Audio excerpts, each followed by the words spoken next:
You are listening to Trophy Horse with your hosts, Tricky Mick, Alex, I Yield to No One, Steve, and Sid.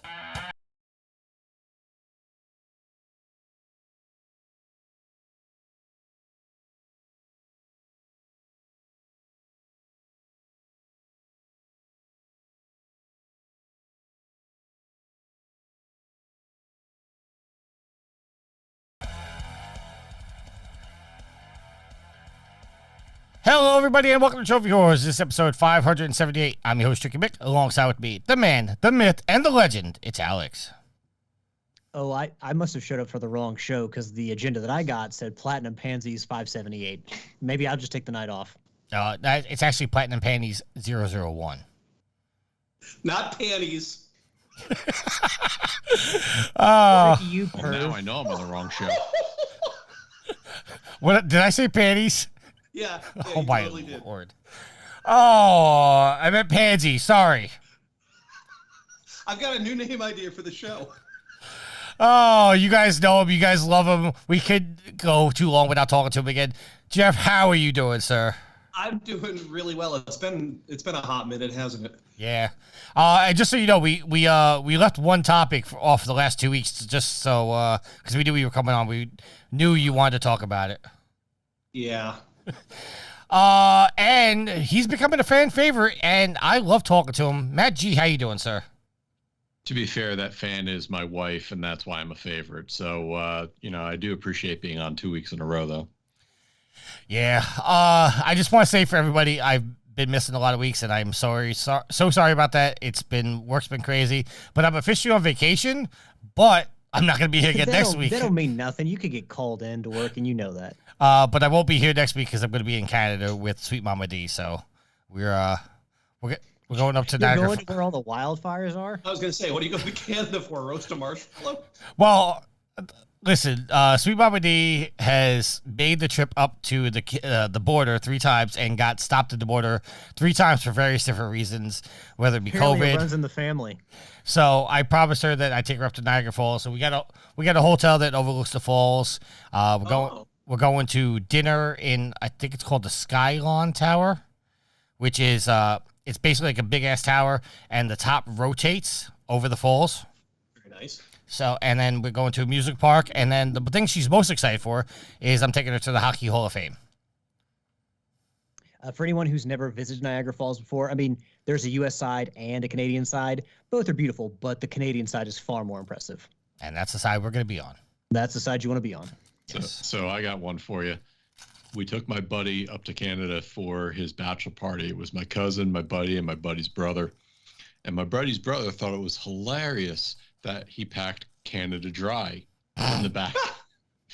And my cousin drives, at the time he was driving pretty much a shit box, and we get stopped, and we see the Border Patrol agents go to the back of the truck and open up the cab, and I see them both kind of like look at each other and point, and he's like, "Oh," I go, "Yeah, they probably don't appreciate that." About a half hour later, we were on our way, but it was just an interesting little side adventure we had to do. Those Border Patrol agents were drinking that Canada Dry real good.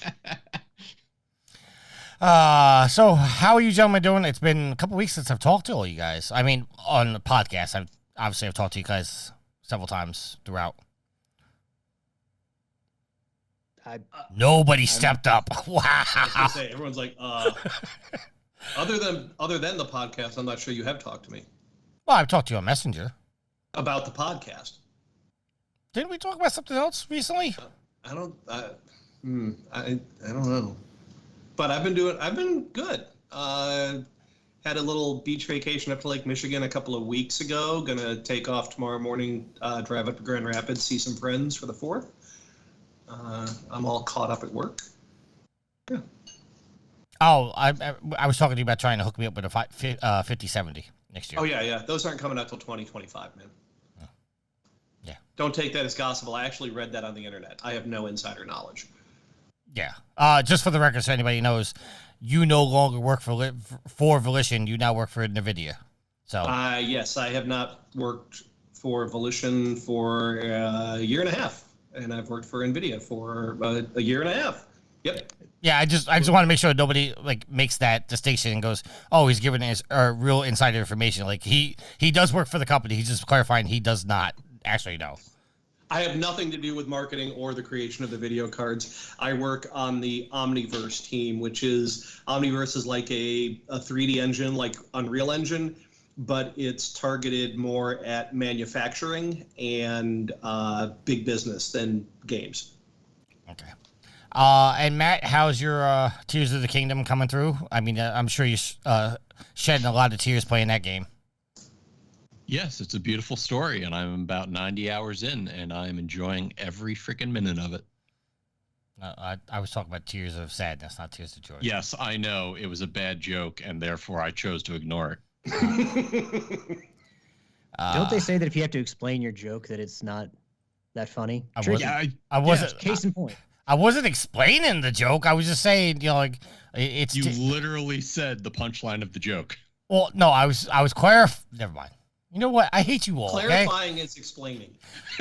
You know what? I hate you all. I just want to state that for the record.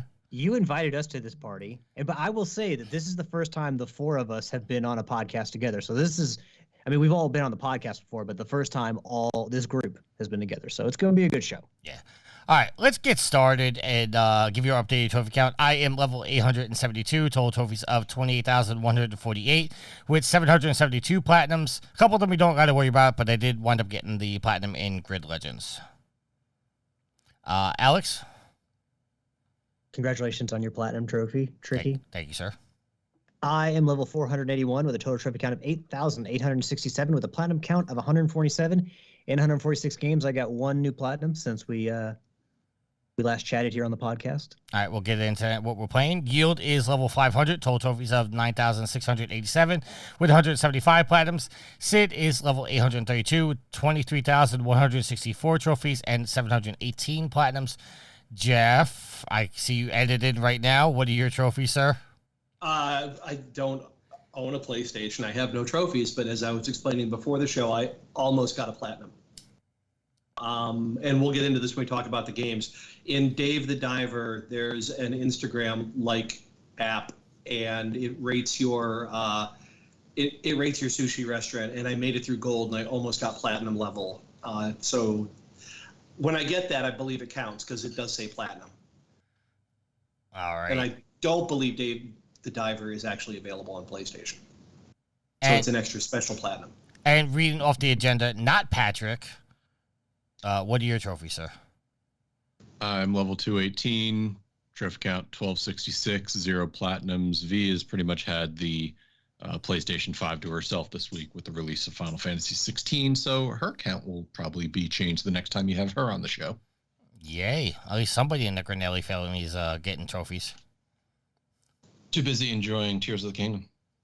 Yeah, see, this is proof you don't listen to the show, Tricky, because you would have known last week that Matt said he had earned some trophies in the Burning Shores DLC for Horizon Forbidden West. Yeah, but that was weeks ago. He still earned them. That's true. I mean, that is true. Back down with all that sass, Tricky. Uh, On my watch. I was going to say we're not going to be live streaming, but I want to give a shout out to V who popped in here and started the live stream. So everybody watching on Twitch, thank you very much. Pop it in. We just have to put it out there, and that we are actually live streaming. So V, thank you very much for getting us live. Someone around here is good with computers. Does that mean I should go camera live? No. Okay. All right. I mean, I don't have the stream up, so I don't know what it looks like right now. She just has the splash screens up.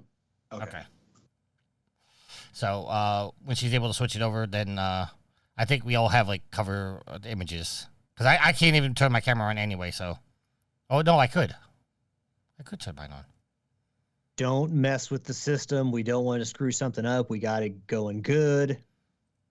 I feel like we should have had this part of the discussion 45 minutes ago.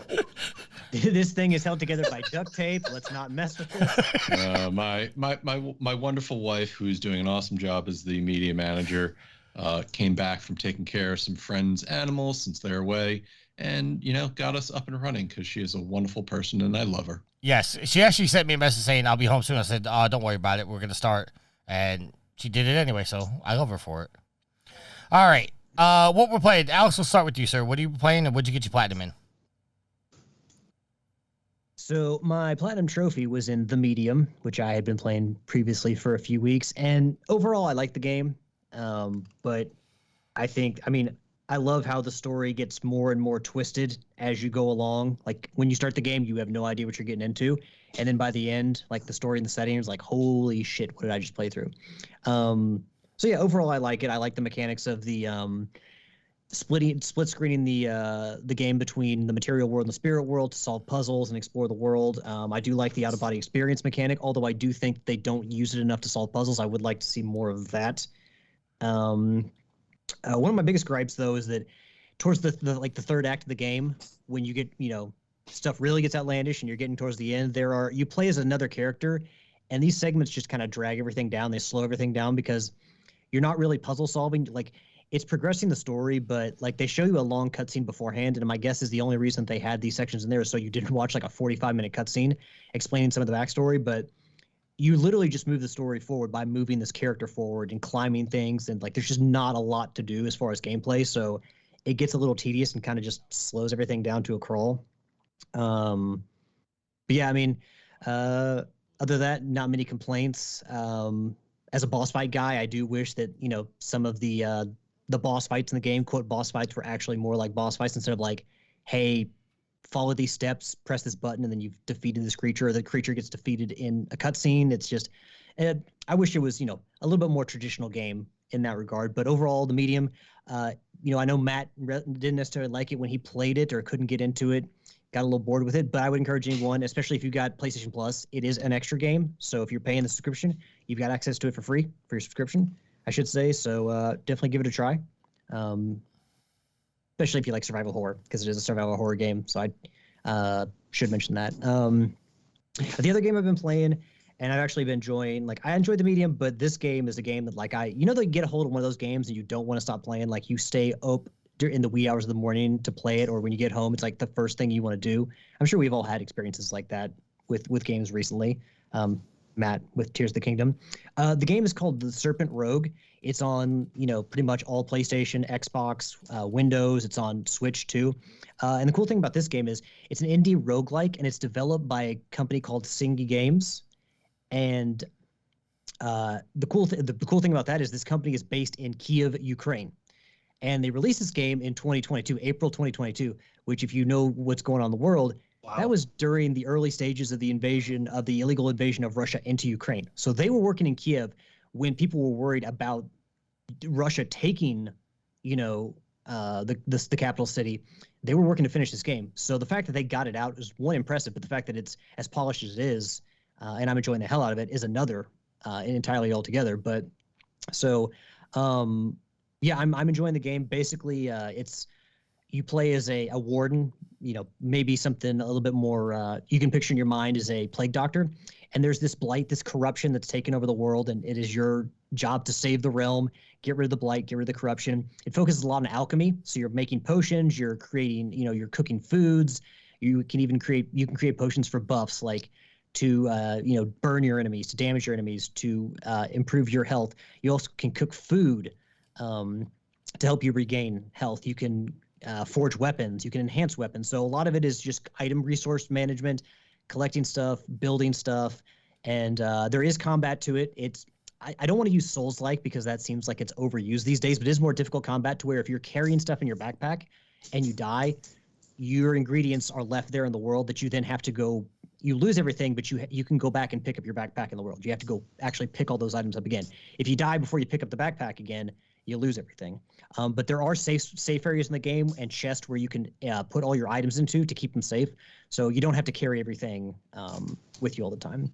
But I'm thoroughly enjoying the game. I just love the item resource management. The combat, once you get used to it, isn't super bad. Like I said, I don't want to use Souls-like. It is a little bit more difficult and can be frustrating because it is more methodical. But overall, it's a very fun game, and I'm really digging it. You can create potions to change yourself into a fawn, and we're not talking about like Mr. Tumnus. We're talking about like 20-foot tall fawns, or you can turn yourself into a giant Velraven, which is like a giant raven. So yeah, it's a really cool game. I would encourage, because of how much I'm enjoying it, like mostly for like the rarity of the trophies, but it's one of those games that I would encourage everyone to play because I do like it quite a bit. And this company, smaller company, given what they went through to put out a game like this, and especially something like, all right, I go a long time when I talk about games, but the last thing I want to mention about this game is the fast travel. You can fast travel. If you've been to an area of the world, you can fast travel there just by going to a menu and hitting fast travel. Stuff like Horizon, you either have to be at a campfire to travel to another campfire, or you have to have an item, a one-use item resource, a backpack, in order to be able to fast travel. This game, anywhere you are, as long as you're not in combat, you can fast travel. And I really hope that trend continues, because as big as games have gotten, fast travel is almost like a necessary thing that you have to have in your games because the worlds are so damn big. So I love this fast travel in this game. Like, I love the look of the game, the gameplay. It's, again, the Serpent Rogue. I would encourage. It's on so many platforms. I would recommend that everybody go check it out. And it's actually on sale on the Steam summer sale for $5. Ooh. Yeah. And we support indies here. I mean, not Tricky. Tricky doesn't give a shit about indies, but who said I don't care about indies? Did you just say you don't care about indies? I'm saying, who said I don't care about indies? I'm probably the biggest supporter of the indies with all my spam. Oh, you buying 1 second platinum trophies? Hey, like, that's, get out of here. That's still an independent developer. I'm supporting them. Oh, really? Yes. You mean all these other people that put like heart and effort into their games, and like a 20-hour indie game, 30-hour indie game, that are getting pushed down in the PlayStation Store because of all the spam crap you're buying? Listen, it's got to be hard. It's got to be hard to find the right image of a turtle and a snake and a spider to put into these games. Come on. Look, we know that you're not going to play the spider game because you can't even look at an image of a spider without shitting a brick house. Well, see, apparently you don't listen to Garrett's updates because Garrett gave me praise for getting the platinum in 3 spider games. I'm not giving you praise for any of that shit. Mm-hmm. That's like me praising you for being able to tie your shoes in the morning. Hey, that was a goal. Well, but yeah, everyone go check out the Serpent Rogue, especially if you have Steam. Like Matt said, it's $5. It's great. I like it. All right, Jeff, what have you been playing, sir? I've been bouncing around through a couple. I've been a friend of mine who works at Unreal. I've been running a private server, and we have run Satisfactory all the way up through tier 8. If you don't know what Satisfactory is, but you know what Factorio is, it's Factorio but 3D. And it's all Unreal Engine. So you're running factories and train lines and tram lines and electric. Like, I spent literally 4 weeks getting a nuclear reactor balanced so that it's not generating any waste and pumping out just enough electricity for everything we need. It's nerdy and numbers based, but it's also graphically funny. And so we've been running that. We've kind of stopped now because the newest update has come out, but only an experimental, which there's a lot of instability issues with it because it's jumping to Unreal Engine 5. So we've put the server on hold, and we'll pick it back up when that is more stable. Railway Empires 2 came out, and I'm a sucker for a Sid Meier's Railroads type experience. So I've been playing that. I finished the first of the 5 chapters. I'm going to pick that up a bit more later, but I've also been down low cranking hours in Microsoft Flight Simulator 2020. I don't know if we've ever talked about this, but I am in fact a pilot, but my license is not current. And I am going to go up with an instructor this summer and get current. You can't use hours in Microsoft Flight Simulator as official hours, but you can certainly get muscle memory back. When I first got my license, I used Fly 2, and I soloed at 12 hours, and I think I took my check ride at like 45, and the legal minimums are 10 and 40, but most people go 20 and 80 because they just don't get a lot of time behind the stick. So I've been using my Microsoft Flight Simulator to get back in the groove. And then this weekend has been completely lost to an indie darling, so Tricky, you'll hate it. That is on the Steam store, and it's in the sale right now, called Dave the Diver. It's a pixel art, but sort of also 2.5D because the environments are all 3D, but they just scroll by. You're in a fixed depth plane. You look a lot like Tricky, actually. You're a big diver with a goatee who's always in a wetsuit, and you're a deep sea diver, and you also run a sushi restaurant.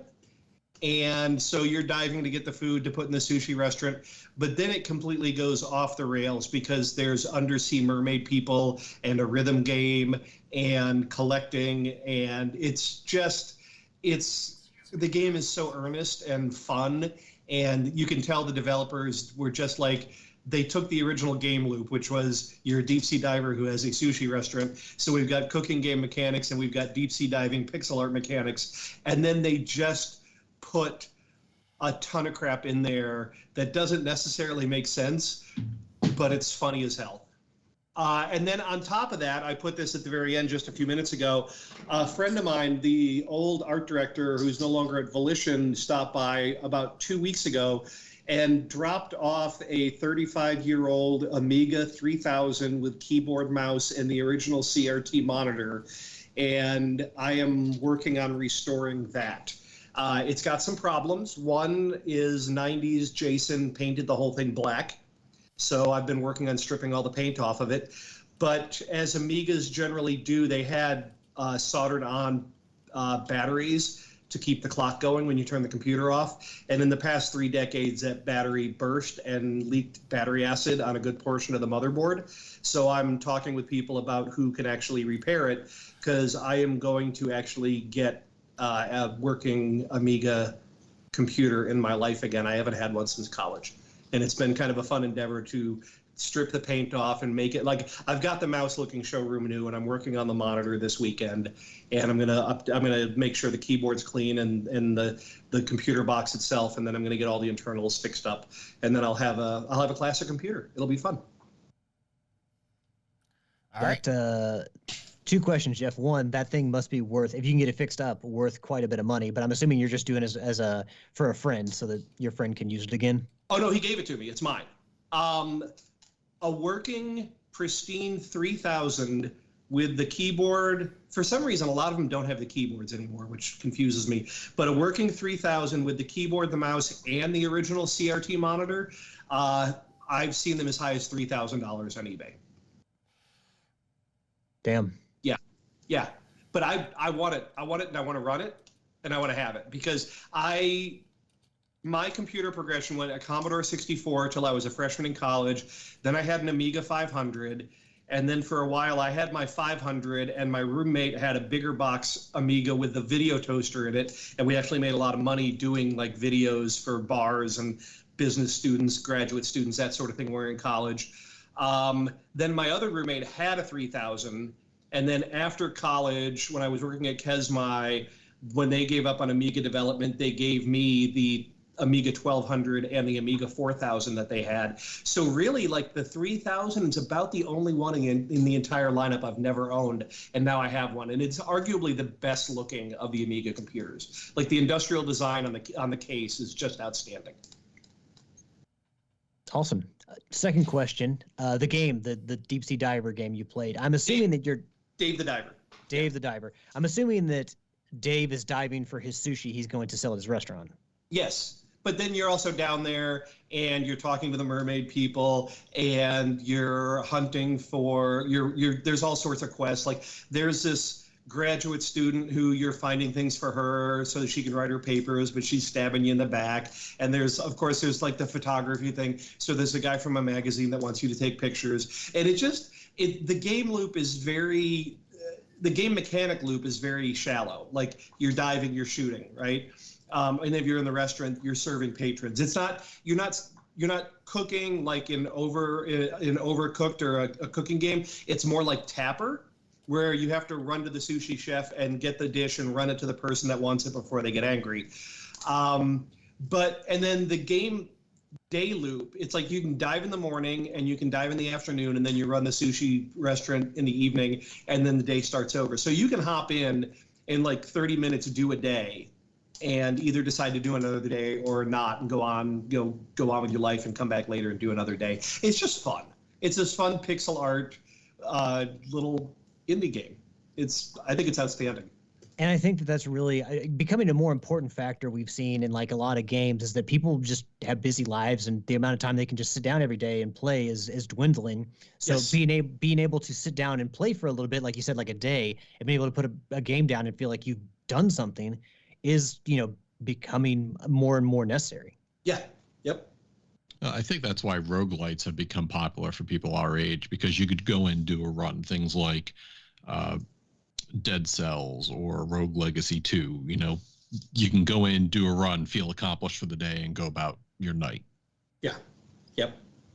Yeah. I look at like I couldn't imagine it where I am in my life doing like a 300-hour Skyrim. It would take me 5 years at this point, right? So littler games like this, I'm really starting to gravitate towards. The same thing with Railway Empires 2. Like you have a task list, and as you get the nice thing is, for each chapter, the game even shows you at the top of the task list, like what percentage of the overall task list you've accomplished. You don't see all the tasks. They come in as years progress and other goals are met. But you can go in and be like, okay, I've got 2 years to get this city up to 120,000 citizens. I'm going to do that, and then I'm going to be done. And you can get that done in a half an hour. And so you can just hop in and out of it. That's probably why there's so many games on my list right now. It's the same with Satisfactory. Like my friend Matt and I will log on in the evening and be like, what are we going to do? Well, we need to get this rail line from way over on that side of the map over here because we got to get these materials moving so that we can get these other things building. And we'll do that, and then we'll call it a night. Like I'm very much in the hop in, hop out phase for sure. All right, Matt, what have you been playing, sir? So, other than the obvious Tears of the Kingdom, which I've talked about ad nauseum already, but I have continued that. Played another game called Rift Tracks. It's it's on a couple different platforms, but I've been playing on the Switch. Basically, you and up to 5 of your friends go in, and it's kind of like Quiplash or the Jackbox party games. And what they do is they'll show you a scene from like some sort of B-grade movie, and then they give everybody a chance to insert commentary into it, and then it'll replay the scenes, and using AI it'll speak out what your description is, and then everybody votes, and whoever gets the most votes wins the most points, and so on and so forth. It's a fun little party game when you got multiple people to play, and it's a good time. I am also playing Tribes of Midgard. My one buddy bought it for me on PC, and we've been playing and having a good time with it. It's actually a lot of fun. I think it was on PS Plus as one of the free games a couple months back. It was. Yeah, and I just don't play with anybody there, and we've been ruling Midgard with an iron fist. It's about 5 of us that come in and out, and we will build stuff. Some guy will farm. A bunch of us will go off and take care of the boss. And it's pretty good. It's a lot of fun. I love the art style, and it plays well with the controller. Yeah, I started playing that. I think I put up like an hour into it, and I didn't have time to really sit there and try to understand all the mechanics and everything, so I put it down thinking I was going to go back, and I just never did. It seemed fun when I was playing it, but it seemed like it's one of those things you have to know what's going on to really maintain. Yeah, definitely. And having multiple people in and around the camp, like I said, some people take care of things, other people, one guy will focus on farming, another guy will focus on gathering and hunting, and other people focus on boss battles. It's a nice little game when you consider it kind of caters to everybody's different little niche, whatever the word is, preferences in gaming. All right. It sounds a lot like how I used to play Valheim with friends. It really is. It even has somewhat similar battle or building mechanics, but it's not as heavy on the building. Okay. You're mainly gathering resources to build your workstations and make new weapons. Your weapons don't necessarily break and become destroyed like they are in. Mm-hmm. And you go in, they do have a durability, but it's just you use common resources to repair them at your station. The cool thing about it is it's called the All Forge. It's basically a giant anvil. You can summon it to wherever you are. Oh, nice. Do a repair, and then when you get back to base, rebuild your All Forge at the base, so that way you don't lose it anywhere. So it makes it super easy. I also, during the Steam sale, decided to try my luck at Dark Souls 3 because I figured I took care of Elden Ring. I can go on Dark Souls 3, and man, is that a different type of game. You can see where they made improvements from the Dark Souls formula to the Elden Ring formula. And it's something I thought I heard of before, but what ends up happening is in Elden Ring, you fight a boss and you die.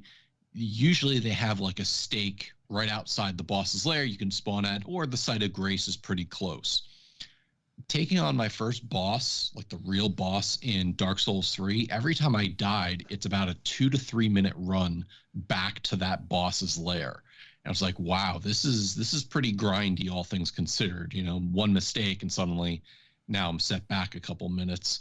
So it's interesting. I like it. It flows a little bit better. And this is coming from, I tried playing Dark Souls 1 and I did not like the flow of combat.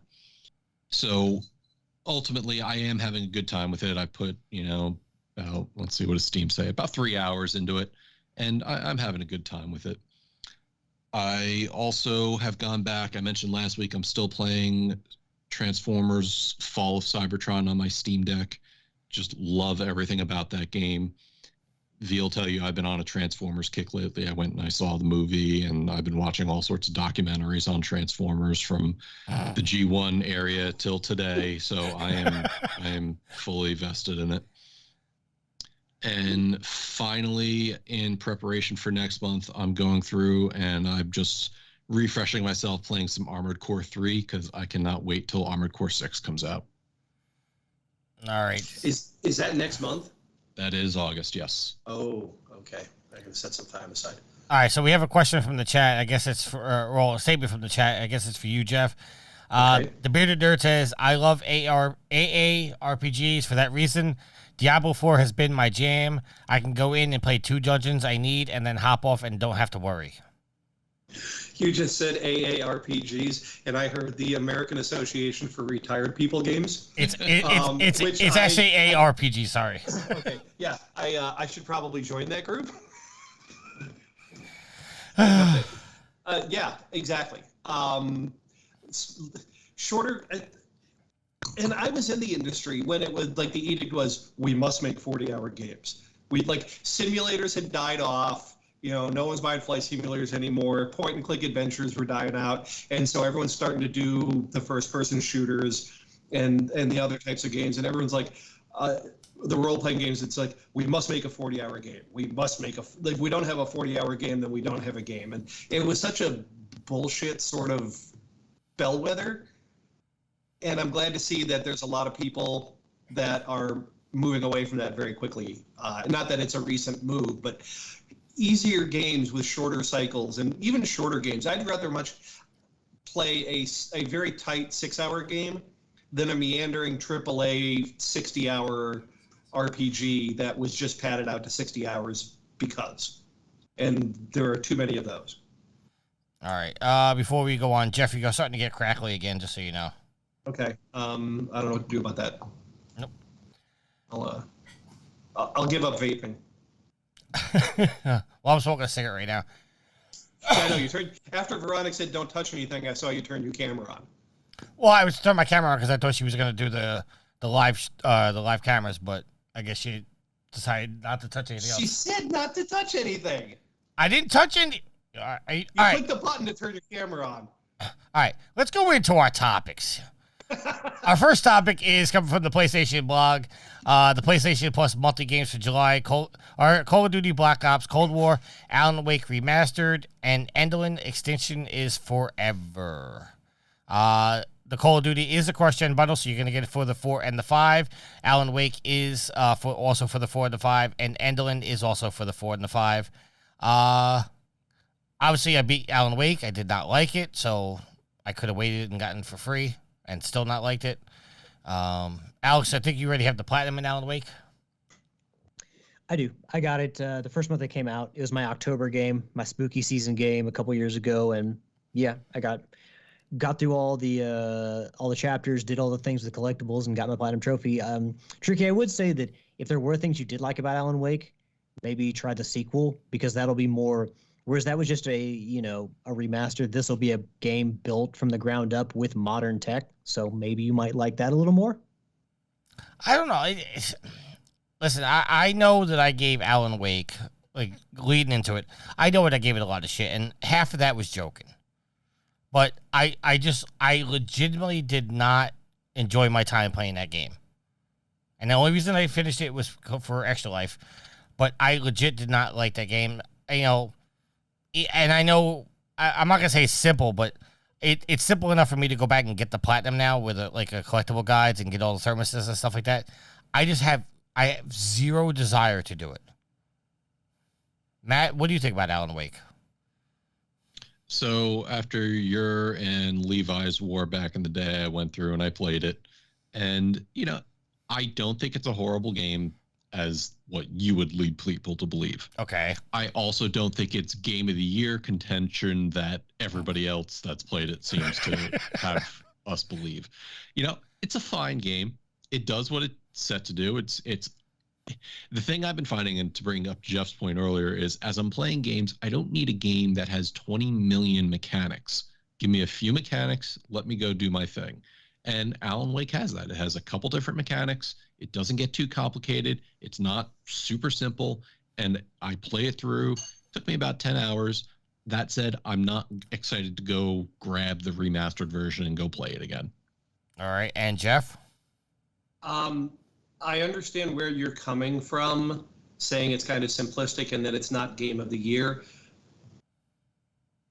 But it's a game of its time. And 15 years ago, it absolutely was game of the year material. And it stands with its contemporaries in the 2010 era. And it has, the gameplay limitations are indicative of the hardware. I mean, it is a game for the Xbox 360.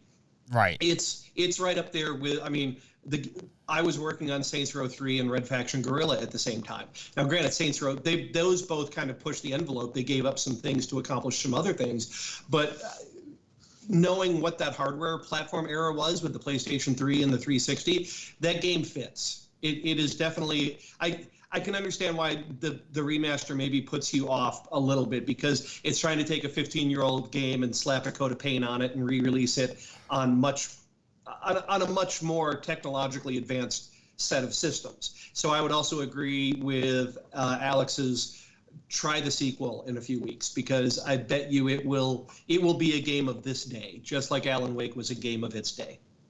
So I did try going in with it with the mindset of it being a 2010 game. When I played it, it wasn't the remastered version, it was the Alan Wake 2010 version. And to me, the setting was fine. The story to me was a little too on the nose, and the controls were, again, fine. I went into it expecting 2010 controls, so I didn't think it was janky. I didn't think it was uncontrollable.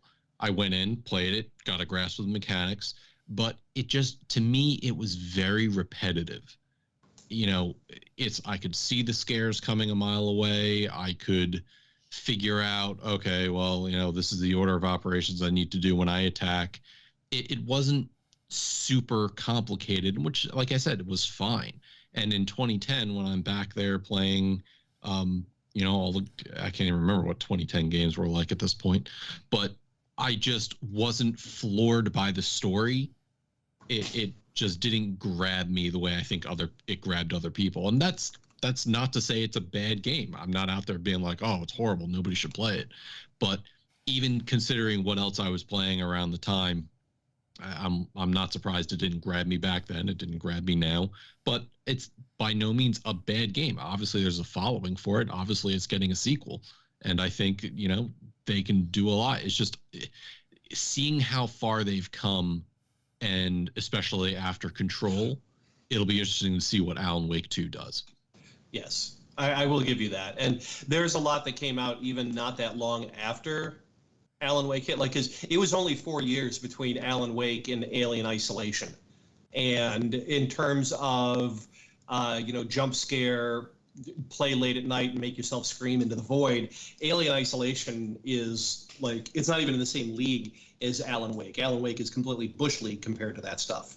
So there were big leaps made around that time. But other contemporary games in 2010, like Left 4 Dead's not even really a horror game. That was 08 and 09. Resident Evil Revelations was, I think, 2012. Silent Hill Homecoming was 08, and I don't necessarily think Homecoming was the best of the Silent Hills. There was kind of a horror games in the 2010 era weren't horror games now, and so it is hard to look back on them in the time that they existed, because things have progressed so far since then. So I've got high hopes for Alan Wake 2. A lot because Control is outstanding. And if they can take a lot from what they learned in Control and move it and put that into what made Alan Wake and take it up, make it contemporary and then a really high quality contemporary, I think it'll do well. I'm hopeful. I still say Alan Wake in 2 looks like a budget John Wick. I don't even think you can compare it because it's a game versus a movie. No. I'm saying the look. Like, he looks like a budget Keanu Reeves. That's what I'm saying. All right, Alex, you were going to say something. I cut you off. Sorry. Yeah, I think really now that we've learned there's a sequel coming out, I think the most important, like the reason they went back and put out Alan Wake again, because there was a large section of the audience, if you just owned a PlayStation, you couldn't play Alan Wake. You could play it if it was on, a PC, if you had an Xbox. But getting Alan Wake remastered essentially out a couple years before the sequel release, you're getting it in more people's hands, and it gets people, hopefully interested in the sequel. So in a way, I think it was more important for marketing purposes than really getting the game out. I mean, getting the game out there is marketing purposes, but I think it wasn't so much like, oh, hey, let's do this for the good of PlayStation owners. Like, no, it's like, hey, we're planning to do a sequel, and even though we have Alan Wake in the Control DLC, let's go ahead and put his original adventure out there and just remind people of Alan Wake, and then, oh, boom, sequel. What do you know? Right. All right, so we don't need to talk about Call of Duty Cold War, but just to give some love to the other game, Endlin Extinction is Forever. It's experience a world ravaged by mankind through the eyes of the last fox on Earth. In this eco-conscious adventure, discover the destructive force of the human race as it corrupts, pollutes, and exploits the most precious and valuable resources of natural environment day by day. Explore various 3D side-scrolling areas and defend your tiny furballs, feed them, and watch them grow up. Notice their unique personalities and fears, and most importantly, help them survive. Use the cover of night to stealthily guide your litter across towards a safer place. Spend the day resting in an improvised shelter and plan your next move carefully. It could be the last day for you and your cubs. That game sounds woke. All right, moving on to our next topic. In a game that we have been boosting lately, a report's coming out. This has come from IGN, written by George Yang. Ubisoft is reportedly working on Assassin's Creed 4 Black Flag remake. According to Kotaku, a team at Ubisoft Singapore is heavily involved in the remake's development. The Singapore studio is also helping out evolve in Assassin's Creed's ocean technology and is currently working on Skull and Bones. Well, why don't you get Skull and Bones? I'm sorry. I'm trying to be a good host. Yeah, okay. I have thoughts. I was going to say, why don't you get Skull and Bones out first before you start working on Assassin's Creed Black Flag? Skull and Bones makes me so sad. So for those of you that may not remember or have been listening on the previous times that I've been on the show, I am a member of the Industry Advisory Board to Game Developers Conference. And what that means is every year, actually, the window for submissions will open up sometime this month. Every year, sometime between July and end of August, early September, the call for talk proposals for next March's Game Developer Conference will open up. And thousands of entries, about 1,000, maybe 800, 1,200, will come in. And then me, along with all my peers on the advisory board, we will go through them and rate them And then we will all meet in September and pare them down to a potential slate of talks that might make it to Game Developers Conference next March. And then we each get to mentor talks. Like, we will get paired with, I generally will take on 6 to 8 people that want to give talks at GDC. And I will work with them from the point of their talk being approved, either as long as I don't kill it, and generally there's reasons that may happen, might not, all the way through the show. And this past year, I got to mentor the nicest young woman I've ever met.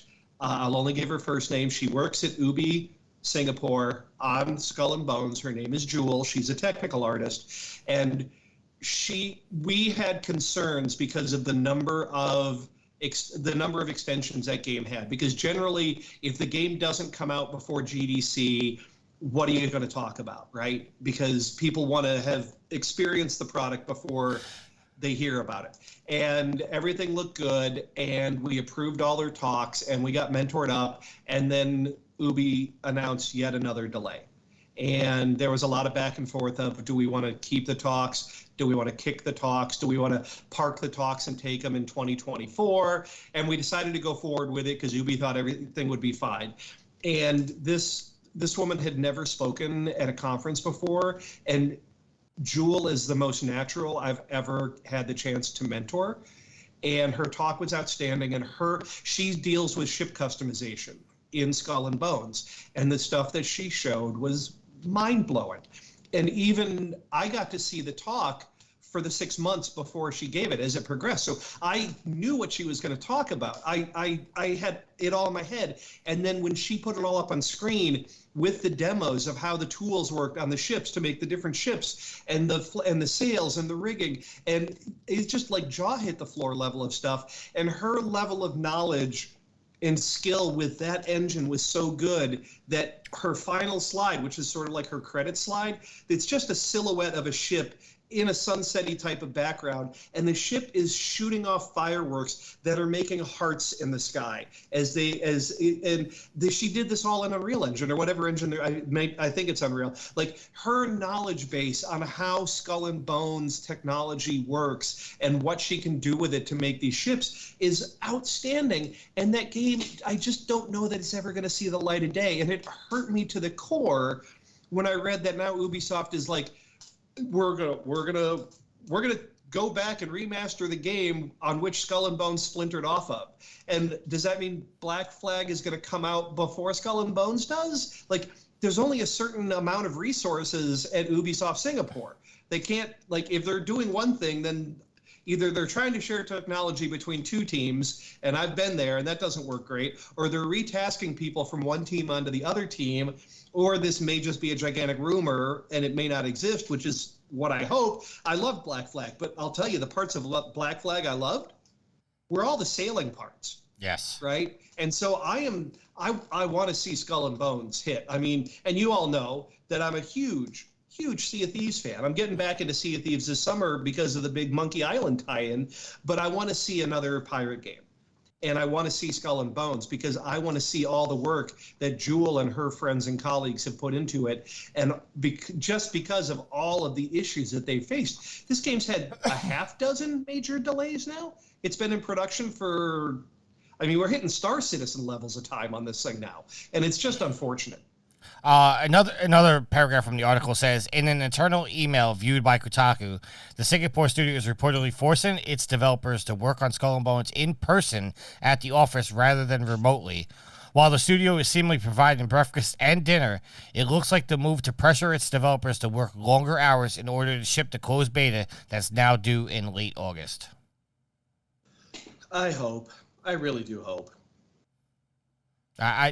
This is a game that me and Yield both were really hyped on when we saw the announcement, but just as time's going on, I'm just losing interest. And Yield is in a standby. It's like, I'm going to wait for it to come out and then see what everybody else says first before I even think about buying it. When we saw this, we were like, oh, they're taking the best part of Black Flag. They're making its own game. And what Rare has proven with Sea of Thieves is that a pirate game I mean, I'm not at all saying that Sea of Thieves is on the same level of Fortnite, but you can take a pirate game and you can make it a very thriving game as a service. Like Sea of Thieves now is not what Sea of Thieves was 3 years ago. It's decidedly better, and it's decidedly different, and it's decidedly constantly evolving. And so it's a genre that you can do that with. And so they could take Black Flag and they could have a long-running game as a service. And they could have a lot of fans and a lot of live streams. And they could really knock it out of the park with this thing. But it's gotta see the light of day. It's gotta come out. Everybody's tired of waiting, and the longer it takes, the less interest there is. All right. We got to stall for time for a second because Alice had to walk away a second. Jeff, I just had a question for you. As a developer, if you're making a game, just your personal opinion, if you're making a game, are you more excited about making a game that's, here's the story, once you finish the story, the game's over, or are you like on the bandwagon of games for service as, we'll release our game and we'll release more and more content as it goes on because we can make more money off this game if we make it a games for service rather than if we just told a story and then once it's done, people put it on the shelf? I've done both. Okay, so way back in the day when I started in the industry, I worked on Air Warrior. And Air Warrior was just an online World War II flight simulator. And there was no backstory. The only thing was that there were 3 countries so that nobody, like, you couldn't get a standoff, right? There would always the potential for 2 countries to make an alliance. And then the countries were quite literally just named A land, B land, and C land. And the theory was at Kesmai makes the worlds, the players create the history. So there was no story, there was no lore. It was just, here, everybody gets the same collection of World War II aircraft. Y'all know what to do with it. And then the players are running recreations of historical scenarios. Like they're doing the Battle of Britain and it went to the point that we actually put scenario tools like briefing rooms and whiteboards in the game client to help them with the scenarios. And so it was Air Warrior was very much a game as a service. It was a subscription service, but all of the content that made that game live as long as it did came from the players, not from the company. What we did was we empowered them to make that stuff. And then like Red Faction, Guerrilla, Saints Row, granted Saints Row had a ton of really good DLC, like the Chum Gun and the what was the name of it? The gun that was the boombox. God, it's been so long. I know what you're talking about too. But that was very much, I mean, Saints Row was never going to be games as a service. Now, I will tell you that before we even started designing it, there was talk inside of Volition that Agents of Mayhem was going to be a 10-year franchise and that it was going to be games as a service and that we were going to release multiple cities and this and that. And a 10-year franchise, and it took 5 years to make the first game. And I was one of the people like, maybe we should make the game and see if the players like it and then determine if it's going to be a 10-year franchise, because we're wasting so much time right now trying to figure out how to make that a thing that we're neglecting the game. And of course, you're never going to see another Agents of Mayhem. It didn't happen. Sea of Thieves, I don't believe Rare set out to make it a gigantic game as a service. Like at one point a couple of years ago, the A team at Rare, all of the more senior people, they were off on Everwild. And then something happened with Everwild. It went all the way back to the drawing board.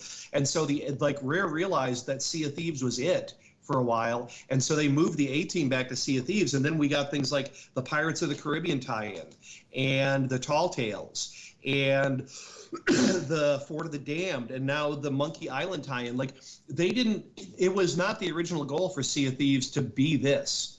Like they thought Everwild was going to have eclipsed it by now, but they were able to adapt Sea of Thieves into a 10-year franchise.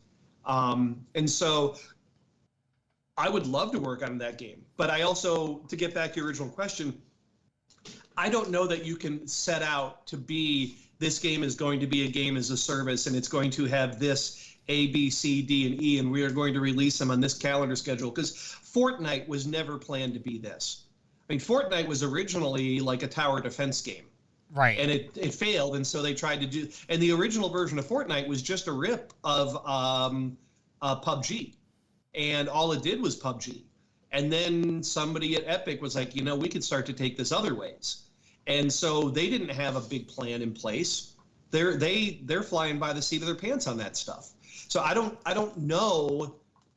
I would not want to work for a company that said, hey, Jeff, come work for us. We're going to do a game as a service, and we have all of this stuff planned out. Because I don't think you can go that route. I don't think you can't determine ahead of time that game is going to survive to be what it is. You have to put something out there early for the players to like, and then you have to be committed to iterating on it. And you can't know what that iteration is going to do before you start working on the iteration, because the feedback from the players is going to drive it. I mean, we've seen some success with it. I mean, we've seen Apex, we've seen Warzone, we've seen Overwatch. They keep going.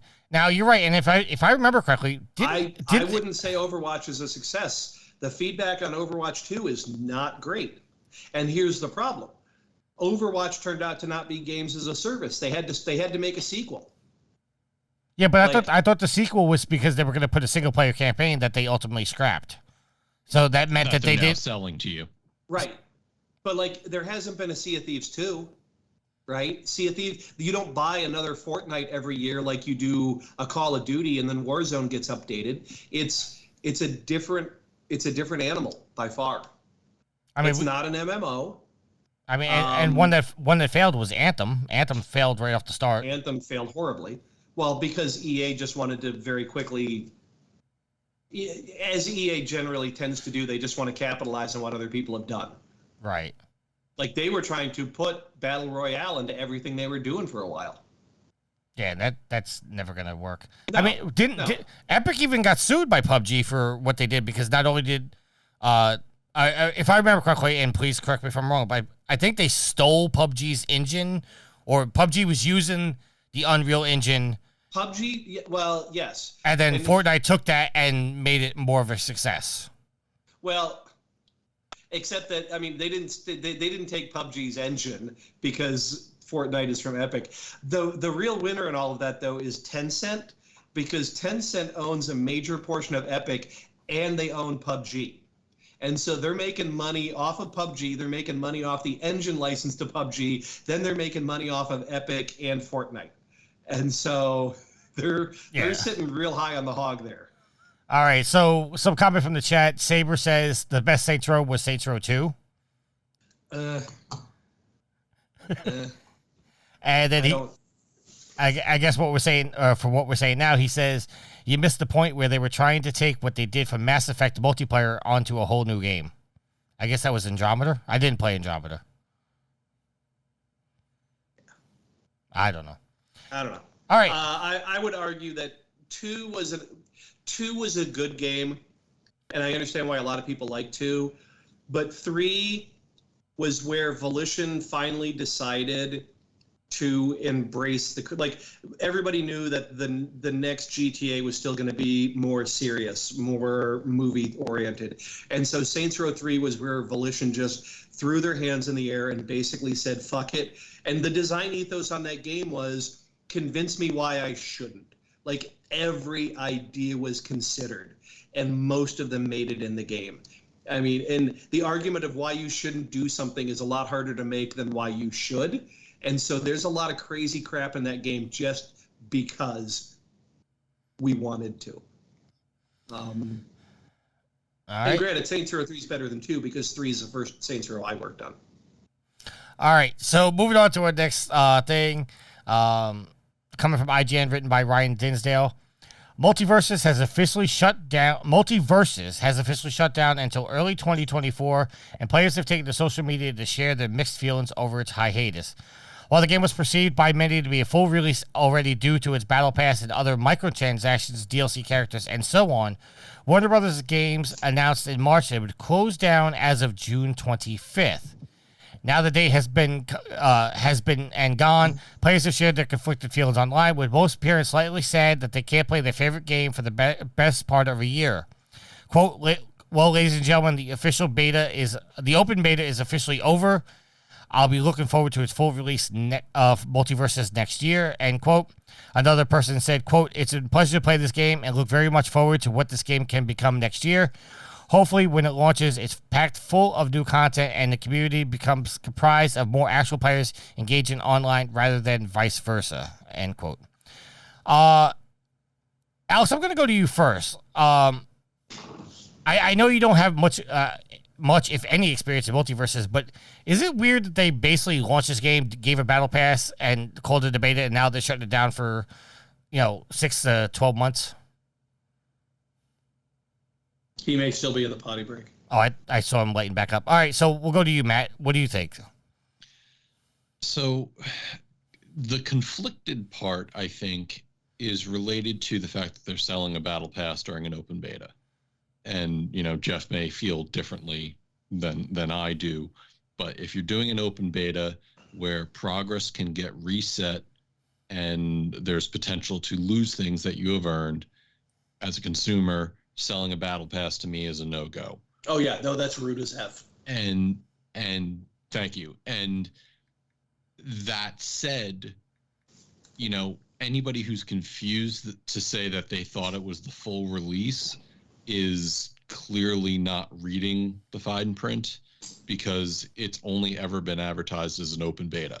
Now, to me, it's strange that in this day and age, an open beta suddenly you shut down for, close to a year to get your full release out, which to me is fine. If you're a developer and you need that time, that's fine, because if you keep the system open, you're now dedicating resources to keep that running when you're trying to make it the best product it can be.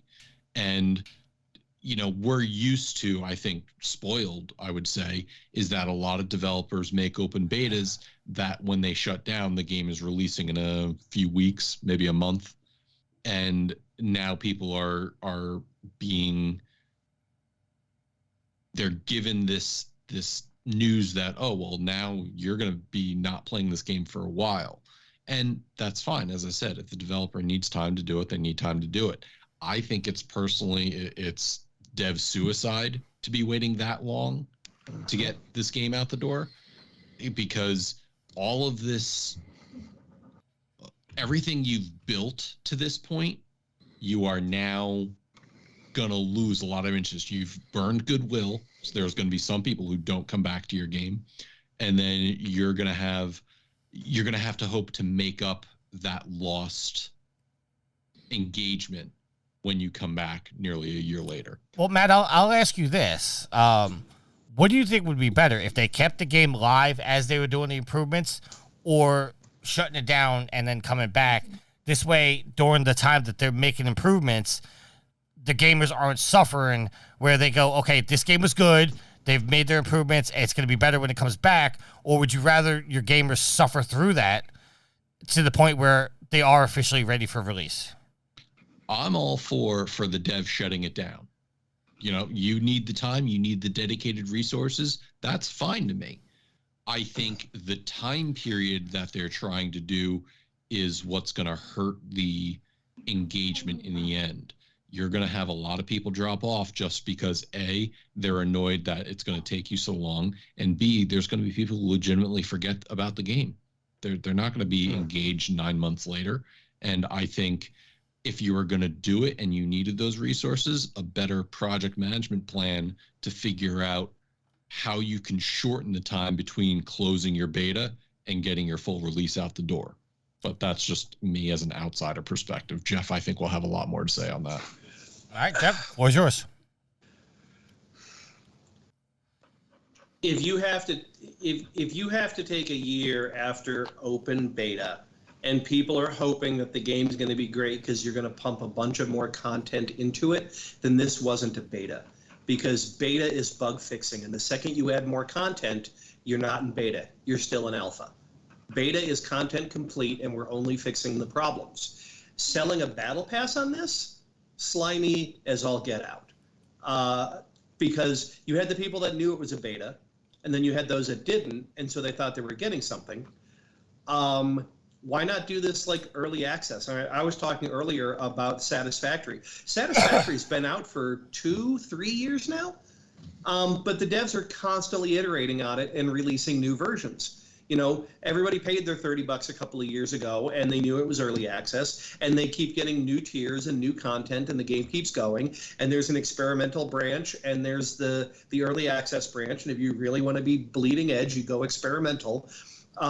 There's so many business models that we have now that support this, that putting it out there and then shutting it down for a year is there.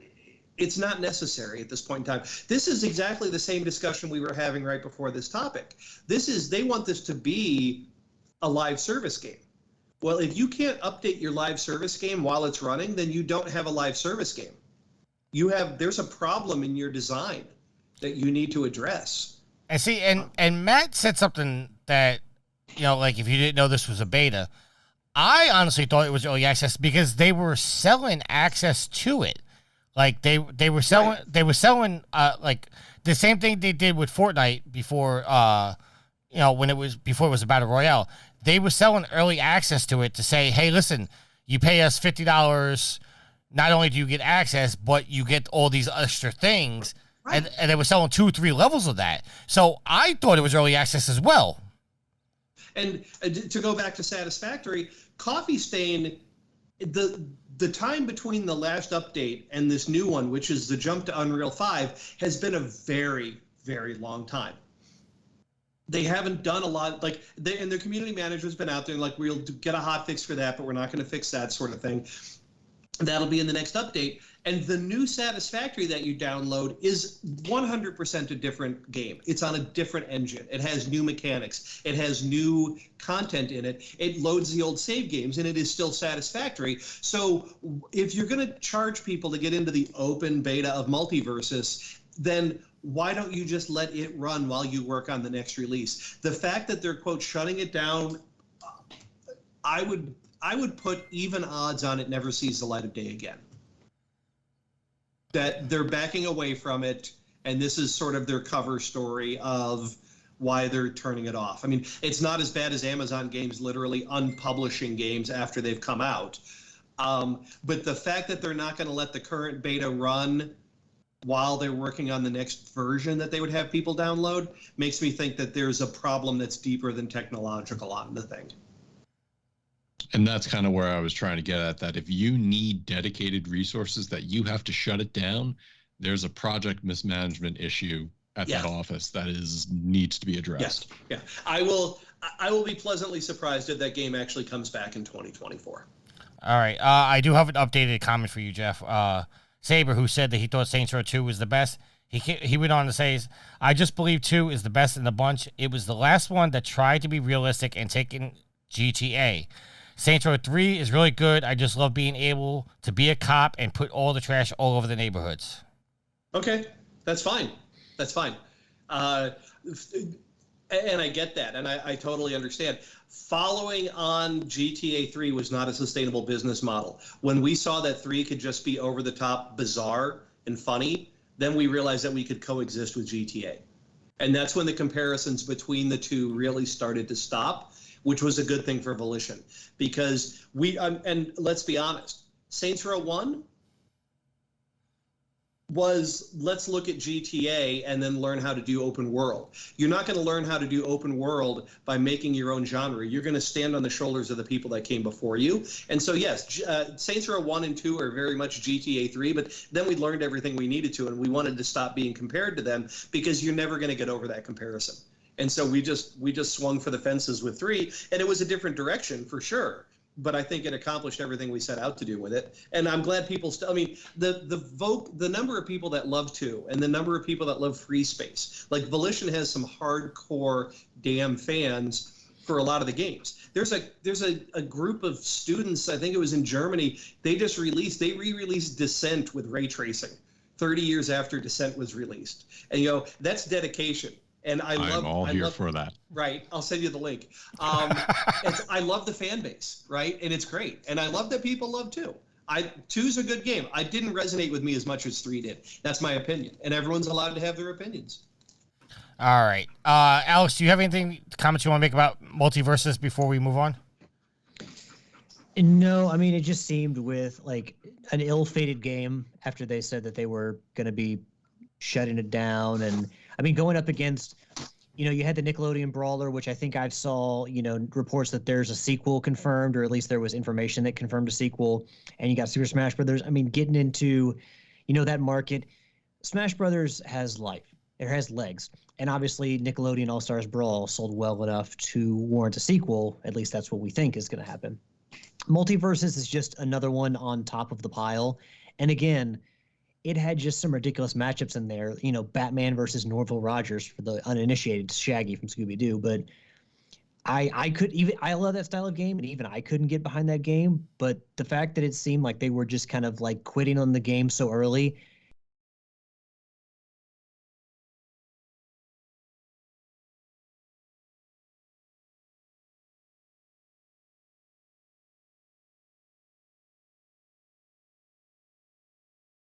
We just lost Alex. We just lost Alex. Yeah, he did say he was facing storms again. Just give him a second. He might come back. For everybody in the live chat, we just had to wait for Alex to come back, possibly. He's probably still talking, doesn't realize, so that's why I don't want to cut him off. He's in Louisville? Yes. All right, while we're waiting, Jeff Saber says take your losses and use that new experience for different games and possibly repackage it as a mobile game. Which game? I don't know. Oh, I will say that I will live in awe of the companies that put Saints Row 3 and Red Faction Guerrilla on the Switch. There's no way that those games are going on any smaller of a device anytime soon. Like we were concerned that that Red Faction would make Xbox 360s catch fire. Oh, I'm sorry. He was saying put it on mobile for MultiVersus. Oh, well, maybe, but the game as it was in open beta that they were charging for and that they charged battle passes for. I don't believe I will be very pleasantly surprised if it comes back. All right. I don't think it's going to happen. All right, Alex just texted me. He says his internet's down. Hopefully he'll be back soon. I'm back. Okay. All right, good timing, because we're going to go into the topic that we waited for Jeff for. All right, so this is coming from IGN. I'm going to read the entire article just so everybody's up to date on everything, because it's been 2 weeks since this was originally reported. So go give it a click and please read it. It's coming from Wesley Vinpool, sorry. All right. Embracer Group has announced plans to close studios, cancel games, and lay off staff just weeks after a $2 billion contract fell through. In an open letter to the company's 17,000-person staff, CEO Lars Wingefors said Embracer will decrease spending across the board, reduce third-party publishing, and, quote, put greater focus on internal IP and increase external funding of large-budget games, end quote. He goes on to say, quote, this morning we announced a restructuring program across Embracer Group that will make us a leaner, stronger, and more focused, self-sufficient company, end quote. Embracer is known as a massive games holding company that's gobbled up developers, publishers, and properties over the past decade. Its empire includes companies such as THQ Nordic, Paleon, Saber Interactive, Gearbox, Middle-earth Enterprises, Dark Horse Media, Coffee Stain, Crystal Dynamics, Eidos Montreal, Amplifier, Deep Silver, and many others. Embracer games are set to release in the next year include Remnant 2, Warhammer 40,000, Space Marine 2, Payday 3, Hot Wheels Unleashed 2, Turbocharged, Arizona Sunshine 2, Alone in the Dark, Homeworld 3, and more. In December, Amazon Games signed a deal with Embracer-owned Crystal Dynamics to support the development of and publish the next mainline Tomb Raider game, being made in Unreal Engine 5. There's an update. Crystal Dynamics insists that the Tomb Raider project and the contract development is doing on Perfect Dark for the Microsoft Studio. The initiative are not impacted by the Embracer restructure. Embracer recently released Dead Island 2, which Wingefors called, quote, one of our greatest successes so far, end quote. Last year's Saints Row fared less well, however. Embracer is also behind the troubled Star Wars Knights of the Old Republic remake, which is currently in the hands of Aspyr. Windforce which is currently probably dead. Sorry. Windforce hit the headlines last month when a mystery $2 billion deal fell through unexpectedly at the last minute. According to Embracer, it had a, quote, verbal commitment, end quote, for a major deal made in October 22, which would have included, quote, more than $2 billion in contracted development revenue over the period of 6 years, end quote. The partnership supposedly involved, quote, many of the highest rated global advisories on board with several hundred people engaged on both sides, end quote, and final paperwork was to be finalized the night before the company's last financial report was due out. The day after, in a video call announcing the company's financial report, a visibility-shaken Windforce struggled to explain the catastrophic impact the collapse of the deal would have on the company. Now we are seeing that impact. Quote, Embracer currently engages, I guess we were supposed to say employs, close to 17,000 people, and while that number will be lower by the end of the year, it's too early to give an exact forecast on this, end quote. He goes on to say, quote, it is painful to see the talented team members leave. Our people are what make up the very fabric of Embracer. I understand and respect that many of you will be worried about your own position, and I don't have all the answers to the questions. I want to be clear that the decisions about this program were not taken lightly, end quote. Windforce said Embracers will try to transition those affected to other projects internally, stressing that, quote, while we are removing roles in some companies, we will continue to hire in others, end quote. He goes on to say, quote, we know, understand, and respect that this is a challenging time for every person impacted. For me, communication and transparency are key, but it's also an increasingly difficult challenge in the matters such as this program. The reality is that the quicker we act, the sooner we emerge as a stronger company, end quote. Embracer will now start a, quote, thorough review process, end quote, for investments in new game development projects. Windforce warned the company will have an increased focus on accountability across the group, ensuring performance is in line with or exceeding current targets. The potential impact for this process will almost entirely be around unannounced projects. Windforce said this would mean all unannounced, quote, significant, end quote, releases will still be released as planned. Last quote, as difficult as some of the decisions will be over the coming weeks and months will be, we are doing this because we are confident that we will emerge a stronger, more efficient company setting out on a stable future to build even a greater value across our many studios and fantastic portfolio of IPs. That's the whole article. Mm-hmm. All right, Jeff, would you like to go first or would you like to go last on this? I'll go first. Okay, go ahead. First, I believe the way you pronounce his last name is Wingefors. He's Swedish. Okay. Wingefors is funnier. I will say I've met him once. I met him at a GDC once. He wanted to talk to some people from Volition. He's a very, very nice individual. Very, very open to what we were saying on the topics. Very complimentary, very courteous. That being said, if you look into Lars Wingefors' history, he's not a game developer. He's a collector. He started off and made, I don't want to say made because I don't know how much money he started with, but he generated a lot of money collecting, trading, and selling classic comic books in Europe, like big lots of comic books. He is also, I'm sure over the past couple of years, you've heard talk that there's this person that wants to create the largest private physical collection of retro games on the planet. That's Lars. He's a collector. If you look at what Embracer has done over the past half decade, it's nothing but collect. Now, for those of you that are like Embracer, that's a weird name. Embracer started off as Nordic Games, which was a very small European publisher that did what we in the US would call shovelware. And then when THQ, who owned Volition, when THQ went under and there was a bankruptcy sale, two organizations basically split the pie. Nordic Games got everything but Volition and Saints Row. And Volition and Saints Row went to Koch Media. Again, not game developers, and they're based in Austria. So Lars ended up with the THQ Nordic Games. I'm going to say Lars and Nordic Games interchangeably. I mean the organization. It was run by him. Nordic Games ended up with In the first round, they ended up with all of the THQ IP. So they got Red Faction. What's the one that was done in Austin? That's like the Four Horsemen of the Apocalypse series. Darksiders.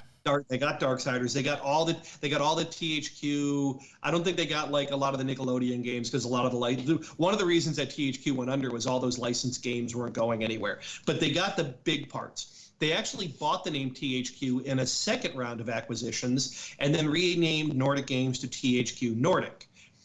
Koch Media over in Austria was just a distributor. Like if you wanted your movie or your game or your CD, your music CD distributed in Europe, you would give them the Gold Master. They would publish it, print out all the box art and ship it off to the stores. And they knew of Volition and Saints Row because they had been the European publisher for the previous Saints Rows. And so they were interested in getting into game development. So they bought Volition. And then they stuck Volition under their very small North American publishing arm, which they basically was a reciprocal. So they would take some European games and publish them in North America, a bunch of games no one's ever played, under the brand of Deep Silver.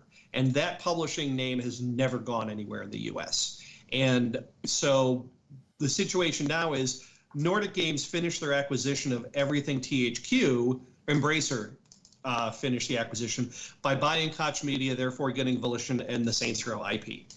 And they also bought Gearbox, which is important because there are a lot of studios in the US, Crystal Dynamics, Volition, and one or two others.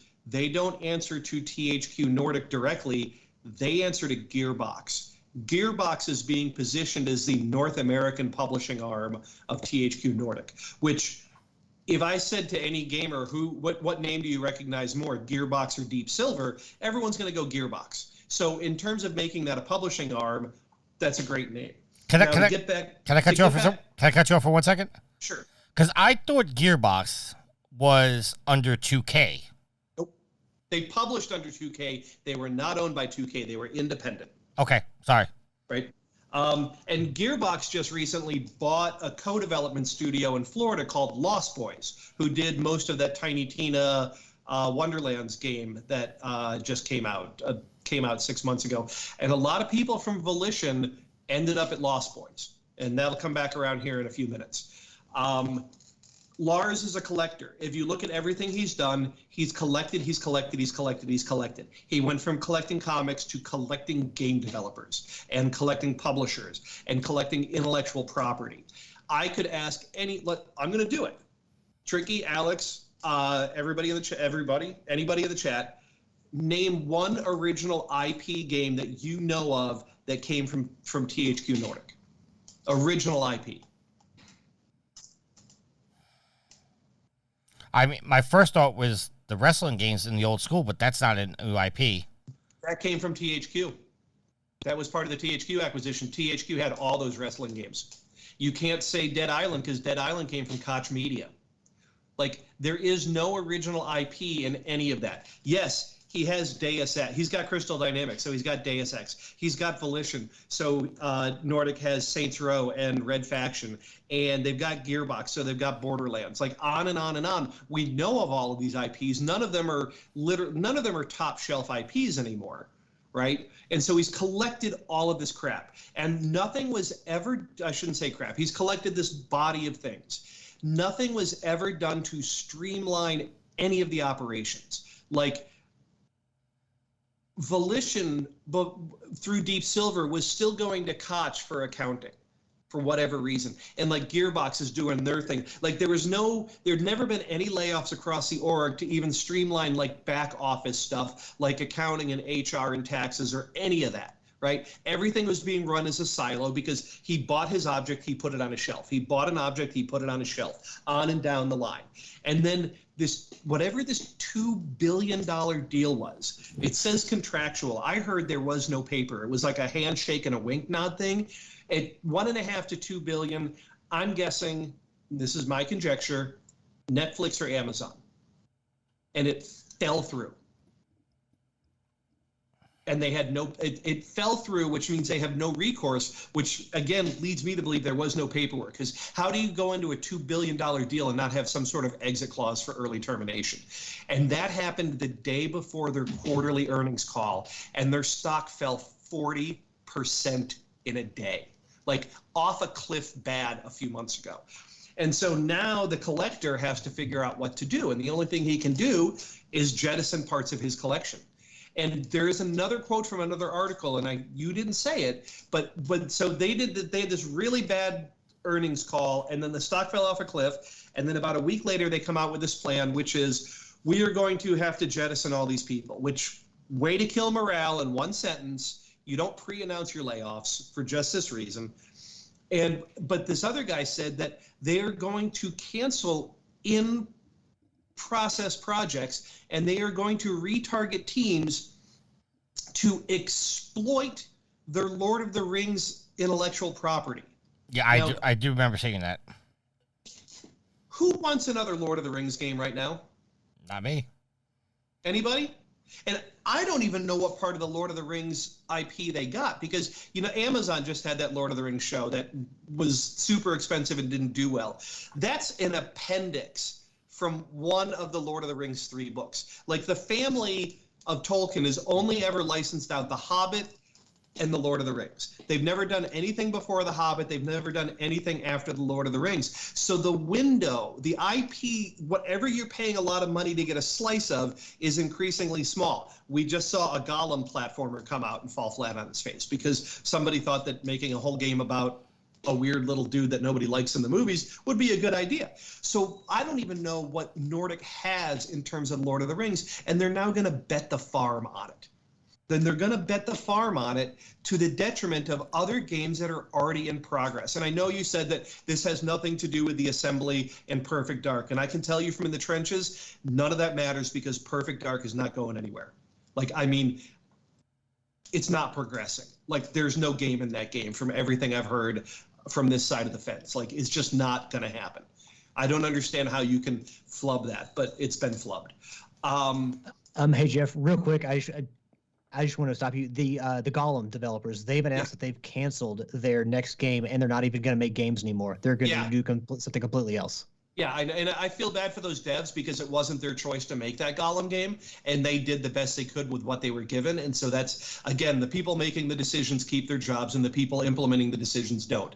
And that's what you're going to see with Nordic. All of these executives that are Embracer Group, all these executives that were all in on the extend, buy, are now the ones saying, scale back, scale back, scale back. And so they're the ones that are presenting the new plan that's going to act 17,000, some portion of 17,000 people. Those executives are going to keep their jobs, right? There will be no accountability for the bad decision making. There are games that we might want to see that are in process right now that we're never going to see. There are teams working on things that are now being told, yeah, you might lose your job, and if you don't, you're probably going to have to make a Lord of the Rings game. And that brings me back closer to home. And this is my opinion. This is my thought process. I don't have any detailed information on this. I don't know where that leaves Volition. They just finished I think it ships this week. The final DLC for Saints Row comes out. It's a studio that doesn't know Unreal, that is now answers to Gearbox, where everything is Unreal, and Gearbox already has a co-development studio in Florida that has proven themselves with Borderlands and Tiny Tina. What does Randy Pitchford do with 100 and 150 people in central Illinois, literally 1,200 miles from his office?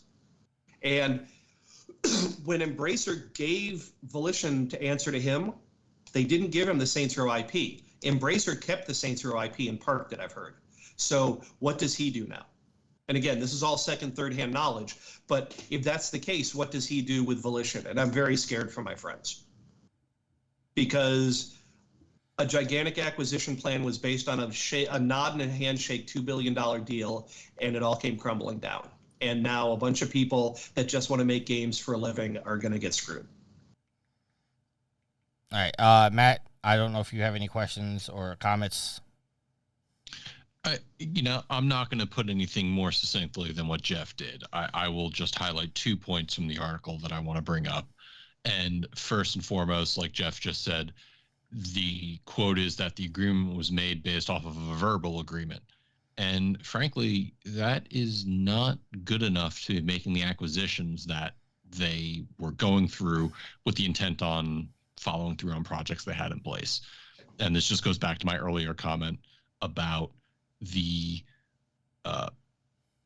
project management that seriously needs an overhaul.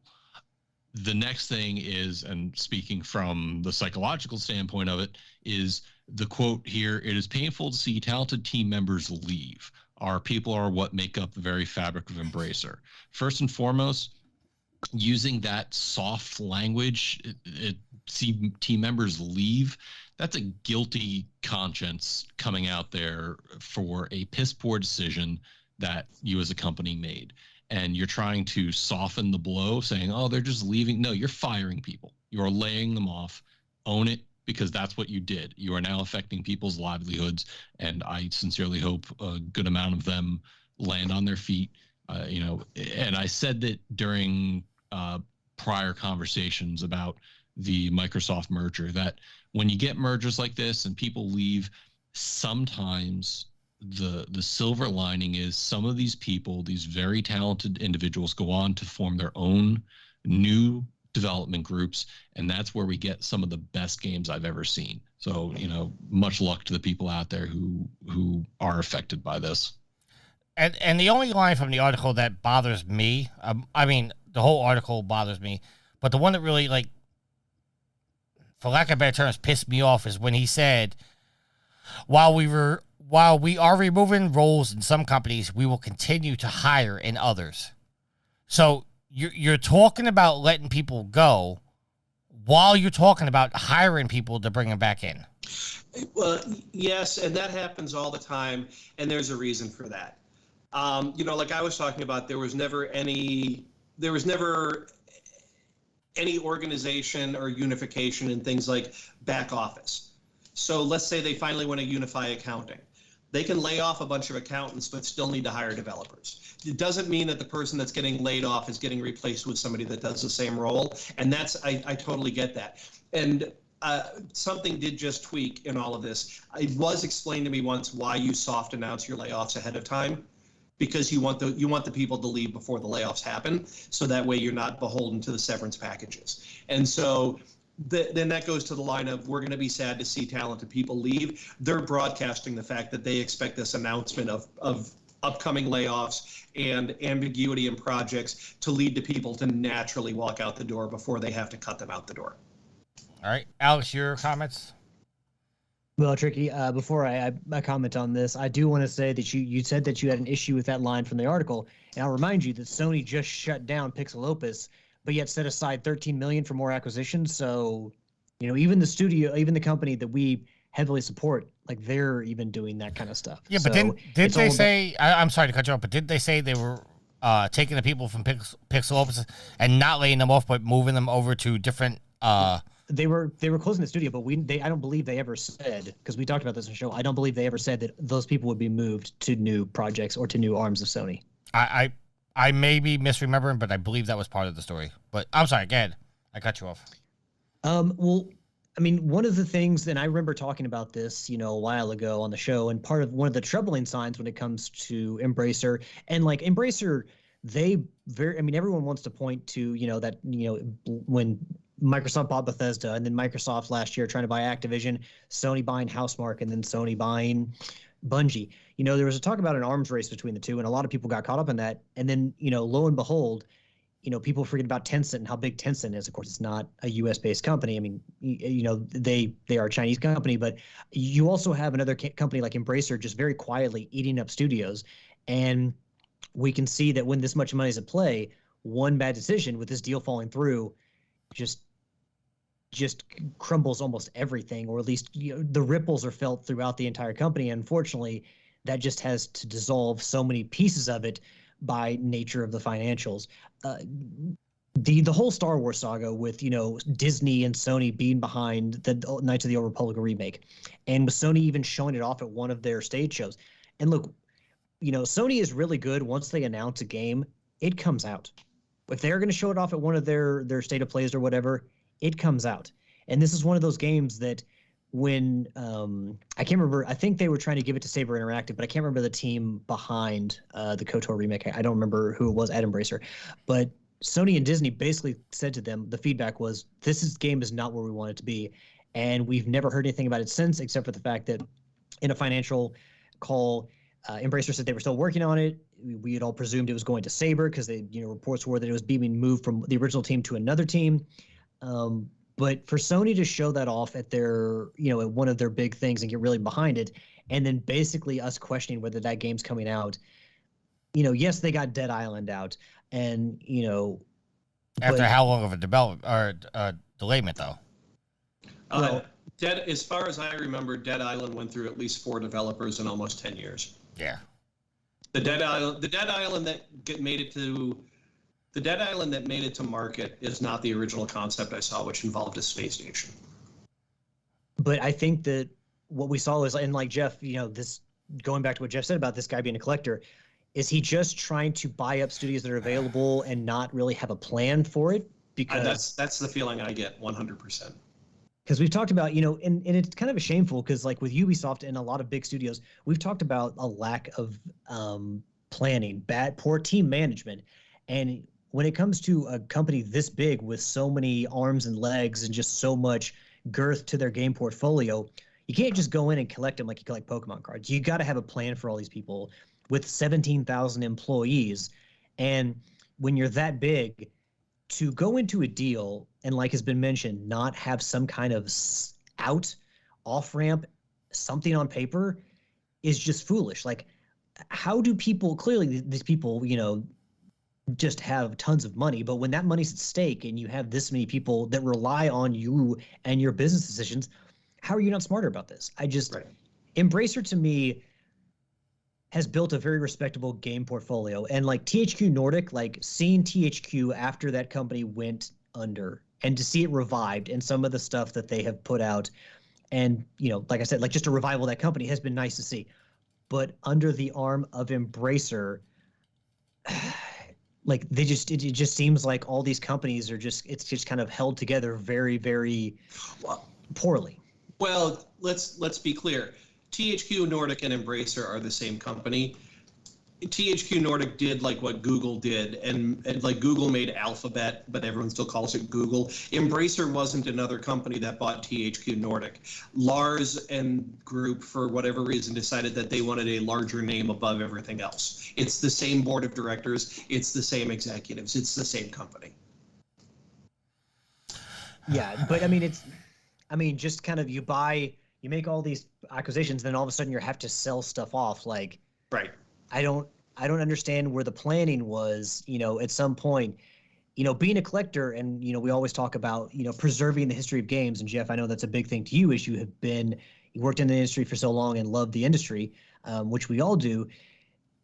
So I get, wanting to preserve, like have a retro collection and protect that, because there deserves to be a museum. We should be able to play as many games as we can at any point, just for the sake of the history and respecting all that. But you can't just go in half-cocked because you got a lot of money and put it down on the table and said, I'm going to buy you. I'm going to buy you. These aren't game pieces. Right. These aren't little small figurines. These are large cogs inside a larger machine that all have to work together. And it just seems like Embracer is kind of flying by the seat of their pants, trying to make all these deals happen to become this massive company. And here we are. You make one mistake, there's one slip up, and dominoes start to fall. See, I just Googled how many games does Embracer Group have in development right now. And coming from Gamer Rant, it says Embracer Group currently has 221 games in development and this was just confirmed on June 21st. 221 games. Now, they do own a bunch of companies, but that does seem like a lot of games in development. Well, they have everything from mobile to web to ARG to AAA. Fish Labs cranks out mobile and VR games constantly. So it's a big number, but the scale of each one of those games is not equal. Okay, that's fair enough. But it is a very big number. And I'm sure the plan internally there, that number is now a lot smaller. All right. So, do we have any following comments before we move on to Alex's favorite topic? Nope.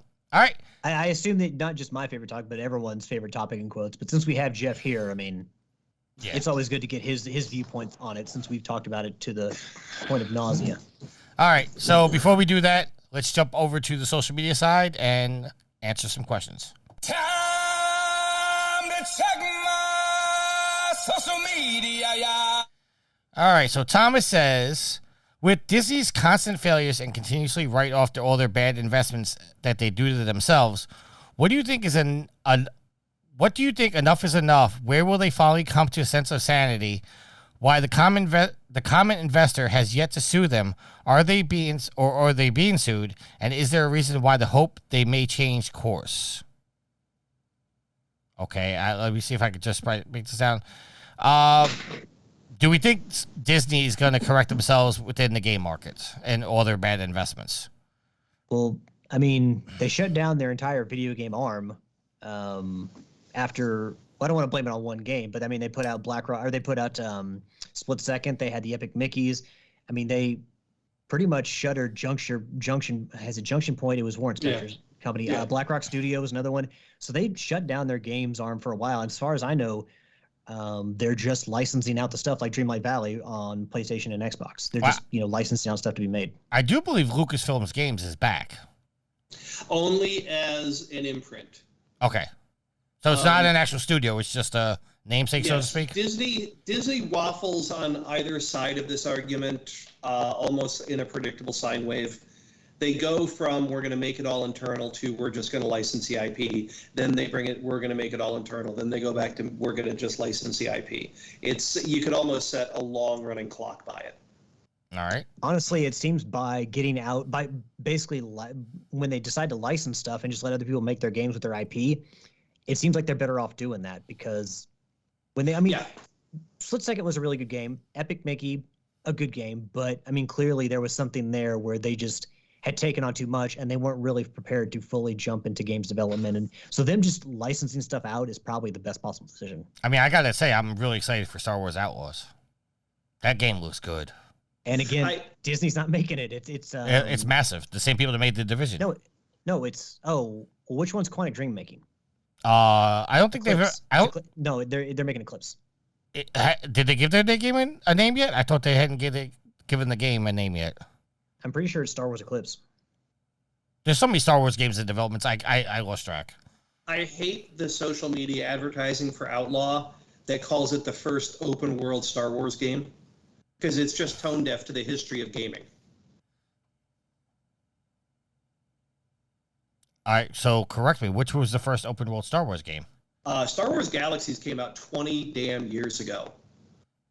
Okay, I never played it, so I didn't know that. Star Wars, the Old Republic, another MMO that was probably 15 years ago. Like, you can be proud of your Star Wars game, but you gotta nod to the other Star Wars games. All right, Matt. What are your thoughts on Disney and their gaming division? Well, I saw the eye roll. Sorry. It hurts because LucasArts was one of my favorite developers back in the day. And to see them just reduced to a stamp on a list of games just because Disney can do that, it's disappointing. And to go to Thomas's question, we see what happens when people try to sue Disney. It doesn't go well. No. I mean, LucasArts, I lived through the point and click adventure era. Like I would run to the store and buy those games the day they came out. Those were my heavy hitters. To see that Rare was able to take a collaboration with Disney to get Pirates of the Caribbean into Sea of Thieves, and then 2 years later use that and go back to Disney and go, we can do right by Monkey Island. And to see the trailers for the fact that they're actually in like navigable 3D, are building Melee Island in Sea of Thieves for the upcoming release, and they got Dominic Amato to do the voice of Guybrush. Like, they are going to do that IP right in an entirely different game, and that makes me tingly, because I'm going to devour that the day it's released, and I will probably devour it a second time.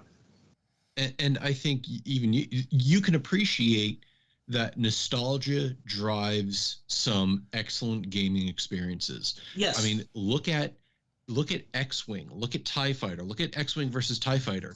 Without those games, I personally don't think you would have gotten things like Descent Free Space. Oh, no, absolutely not.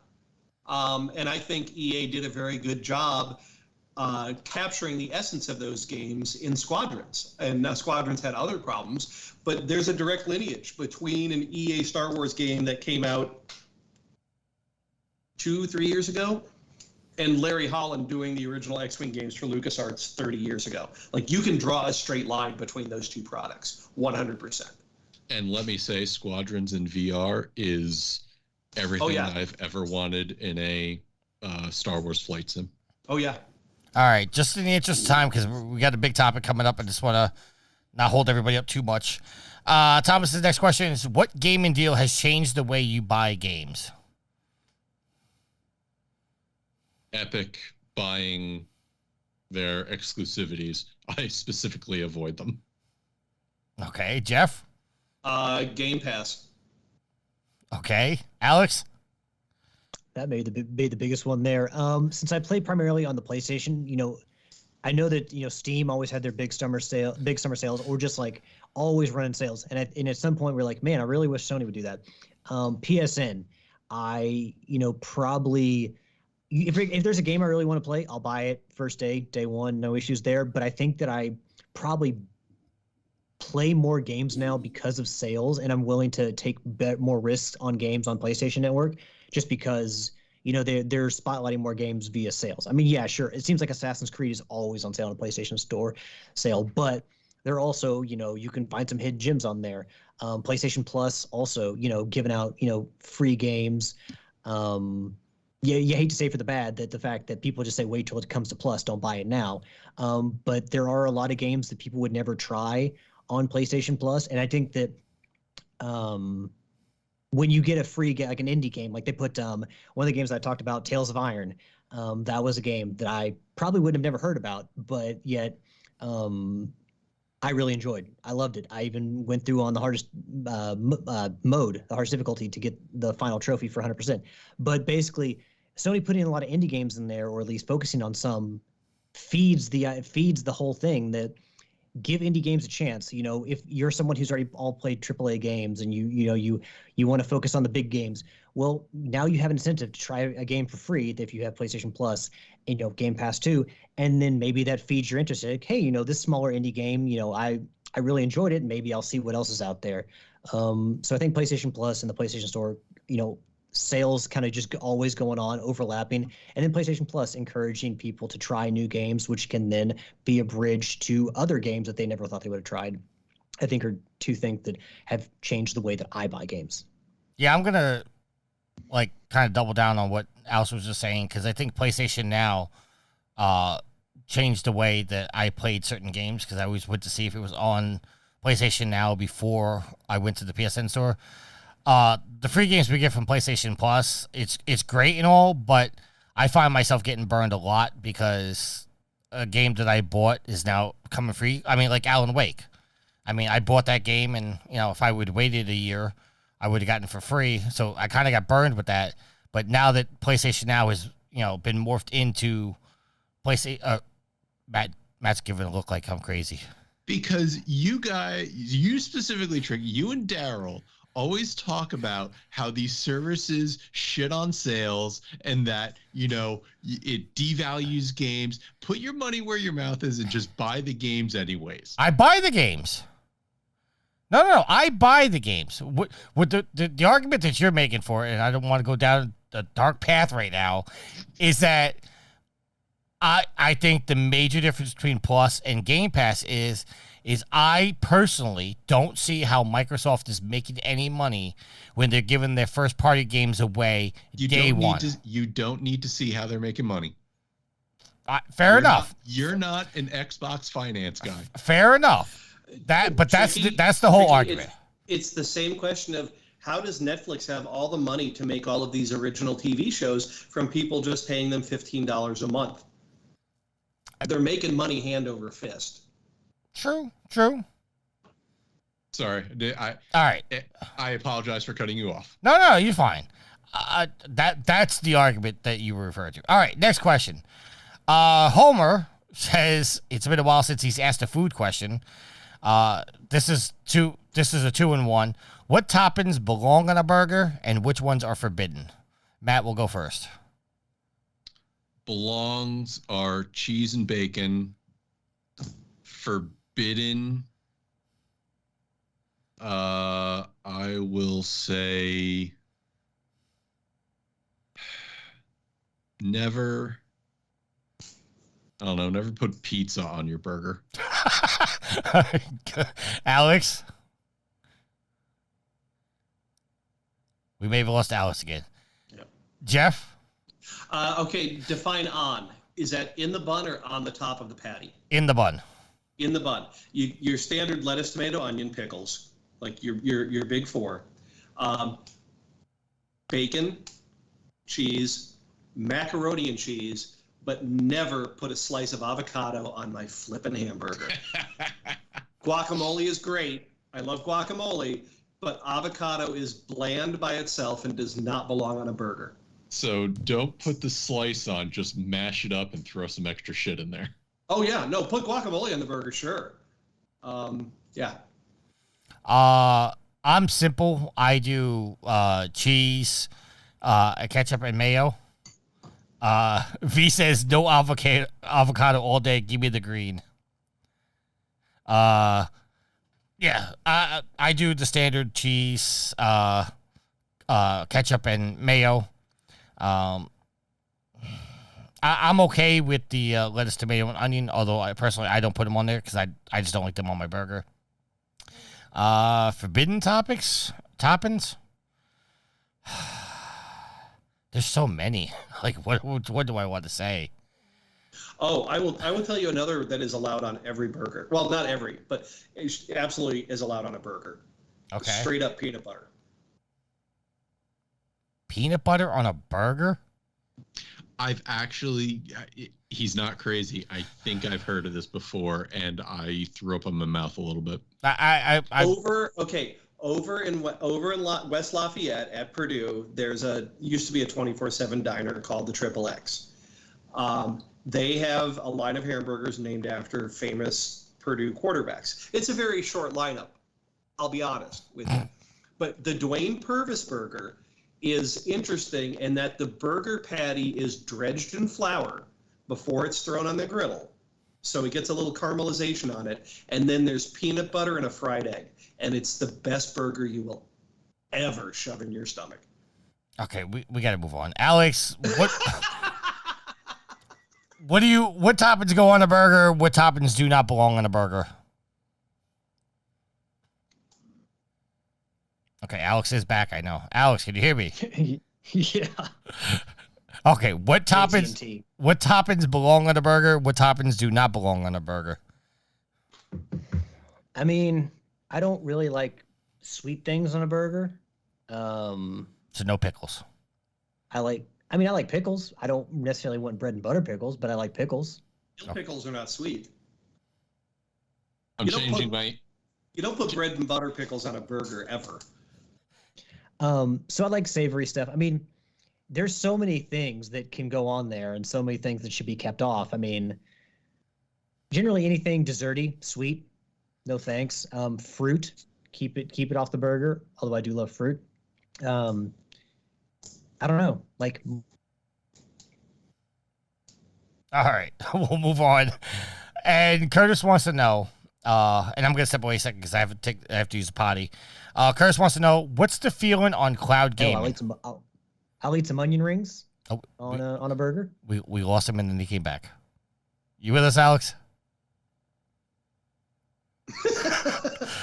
Feel like there's a delay.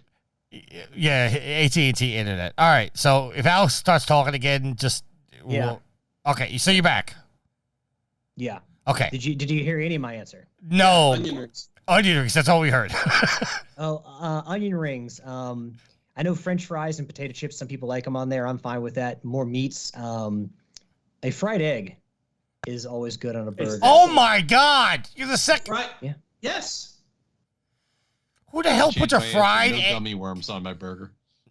Yeah, nothing sweet. I don't want anything sweet. I savory items only. Although if you want to put sweet things on your burger, that's your choice.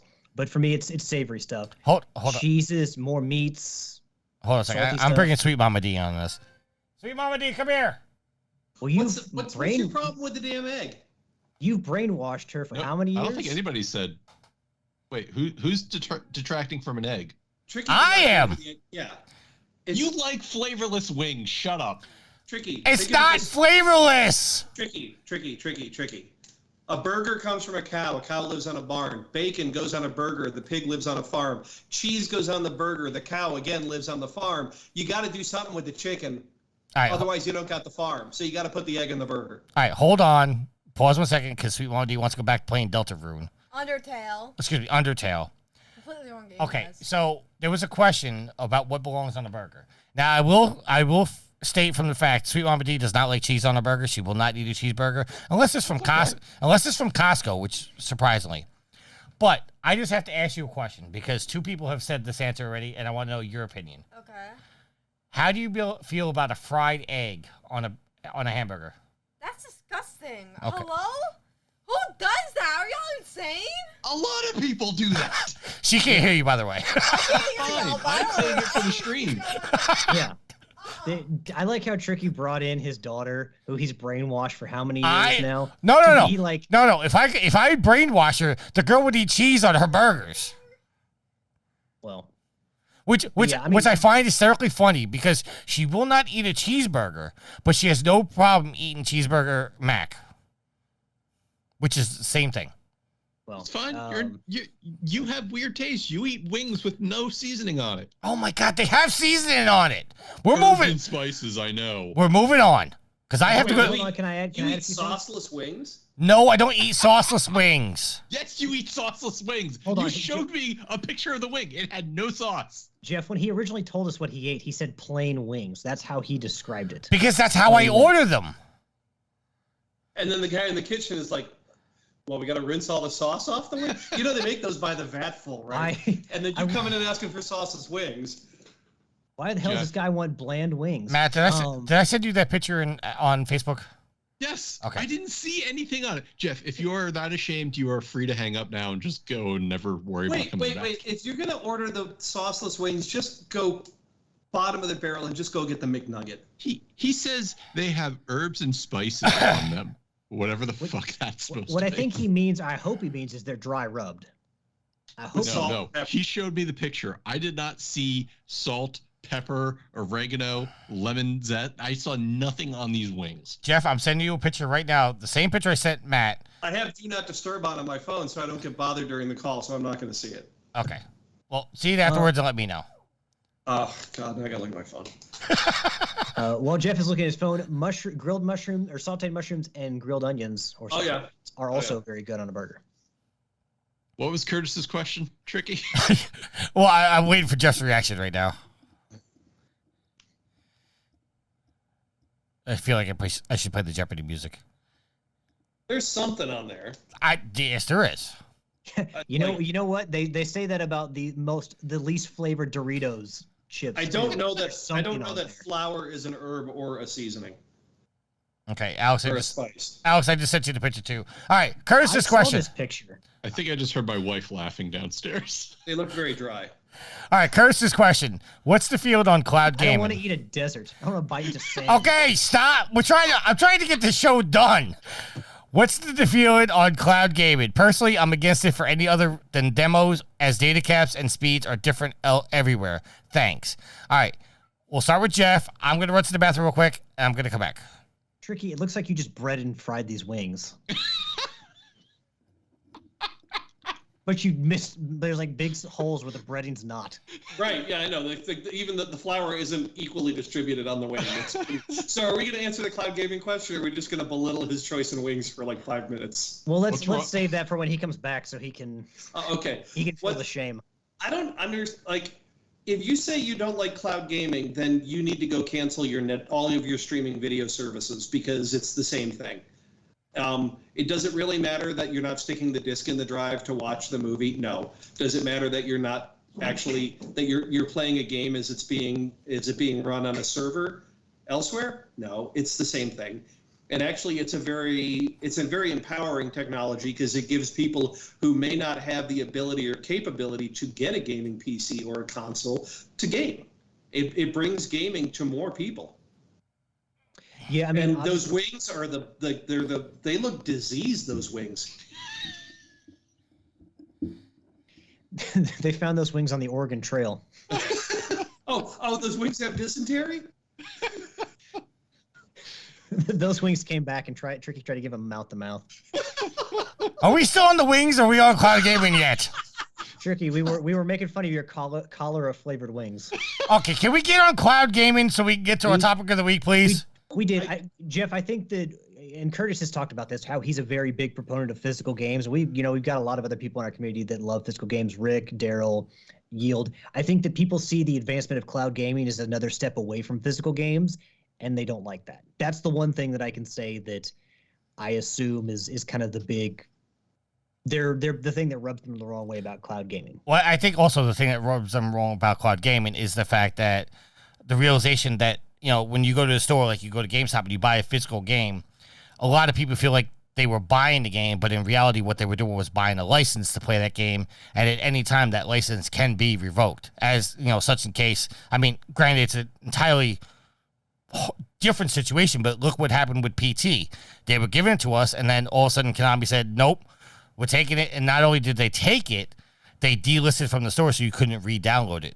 So a lot of people getting the realization that if the server goes down, all this money that you put on these games that you could just, delete and download at any time, that service can be taken away from you at any time.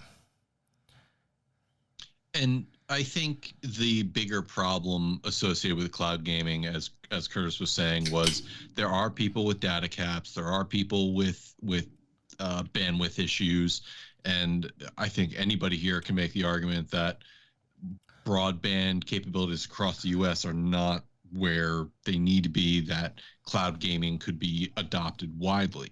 That said, and I told this on the Loop Bros, I was at the dentist. I was waiting for my appointment. I clicked my Razer Kishi onto my Samsung phone, and I was playing Lego Star Wars just fine over a 4G LTE network. It's without it being where it is right now, we're not going to get to be where it needs to be. So the fact that I can pay $15 a month to Xbox and play a wide variety of games on the go as I need to, that is really something special that I would have never thought as a kid. But Tricky, you do bring up a good point, and Alex brings up a good point. It is starting to step further and further away from physical ownership, and at any point, a company can take away the game. Now, that being said, games have always been with that restriction that you are buying a license for the game. It's only once they were able to connect you to the internet that started becoming a danger, because technically the NES cartridge you bought back in the day was, for all lack of a better term, a license to play that game on their system. You can't plug it into any other system and play it. I mean, and just I don't know if anybody else, I've got anybody else. Manage your phone on data. But this also goes back to the conversation about MultiVersus. MultiVersus, people paid to get into that beta and get that content, and now essentially it was taken away from them. I know. We're on that topic. And there's in the EULA that everybody clicked through without reading it, there's probably a clause that says that game can be turned off at any point in time without any acknowledgement of the users or a refund. And it was 10 years ago or so now. Like, EA has to keep the servers for one of the early Need for Speeds on in perpetuity, because there is no language on the box or in the manual that says that server is going offline. And that's why at that point, EA always started sort of pre-announcing when the date for when certain game servers would go offline, because they can't find it in their hearts to leave the equivalent of a 386 virtual machine running on a data center somewhere for the 12 people that maybe want to play Need for Speed Porsche Unleashed online with each other. They're going to turn that off for whatever reason, right? And it's rude. And I understand that portion, but that whole issue predates cloud gaming, as we were talking about. The idea of the licensing is decades old. It's just there's finally a way to enforce it. All right. All right, we're going to move on, and I'm going to try to get this through as fast as possible, because I know, one, our listeners are tired of hearing about this shit. Two, this is a lot of information to get through in a short amount of time, and we're already over 2 hours. So we're going to try to get through this as quick as possible, because it's important, I think, with Jeff on the show for his insight on some of this stuff. So, as everybody probably knows, Xbox and the FTC the court's now over. And IGN has written up an article about the 12 surprising reveals that we found out from the trial. The first one, Xbox admits it lost the console wars. The entire Xbox Activision Blizzard saga has been filled with both Microsoft and Sony downplaying their respective achievements to appear as meek as possible to the regulators. The FTC was no exception, as the week kicked off with news that Microsoft claimed Xbox has officially lost the console wars.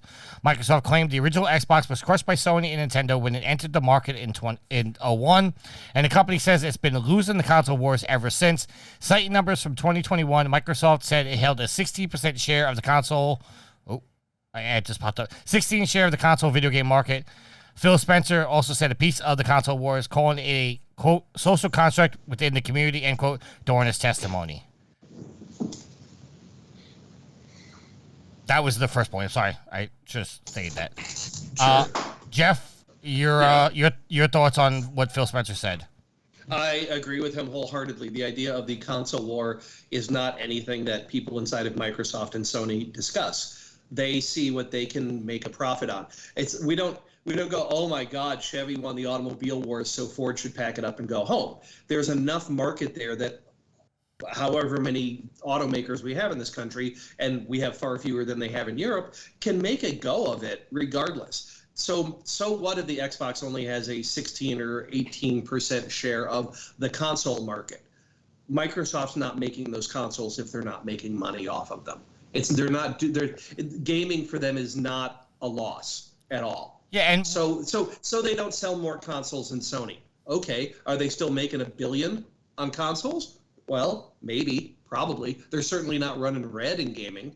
Well, there's no way they're running red in gaming. We said all during the last console generation that Sony was killing it on their sales, but we also kept pointing out that even though Microsoft was in second place at the time, because that was right when the Switch was launching, it was reported numerous times that even though Microsoft is far behind Sony, they're still outselling the Xbox 360 by leaps and bounds. So they are making sales, but with just me personally, with Phil Spencer going, oh, we lost the console wars, like you just said, Jeff, I don't think that matters, because they're still making a shitload of money selling their consoles. Well, as someone who got dragged through court for a bunch of reasons, well, one big ugly reason, between 18 and 20, and I've talked to you about that, Tricky, I'm not going to get into it. Right. I will tell you that when you are on that stand, you tell the most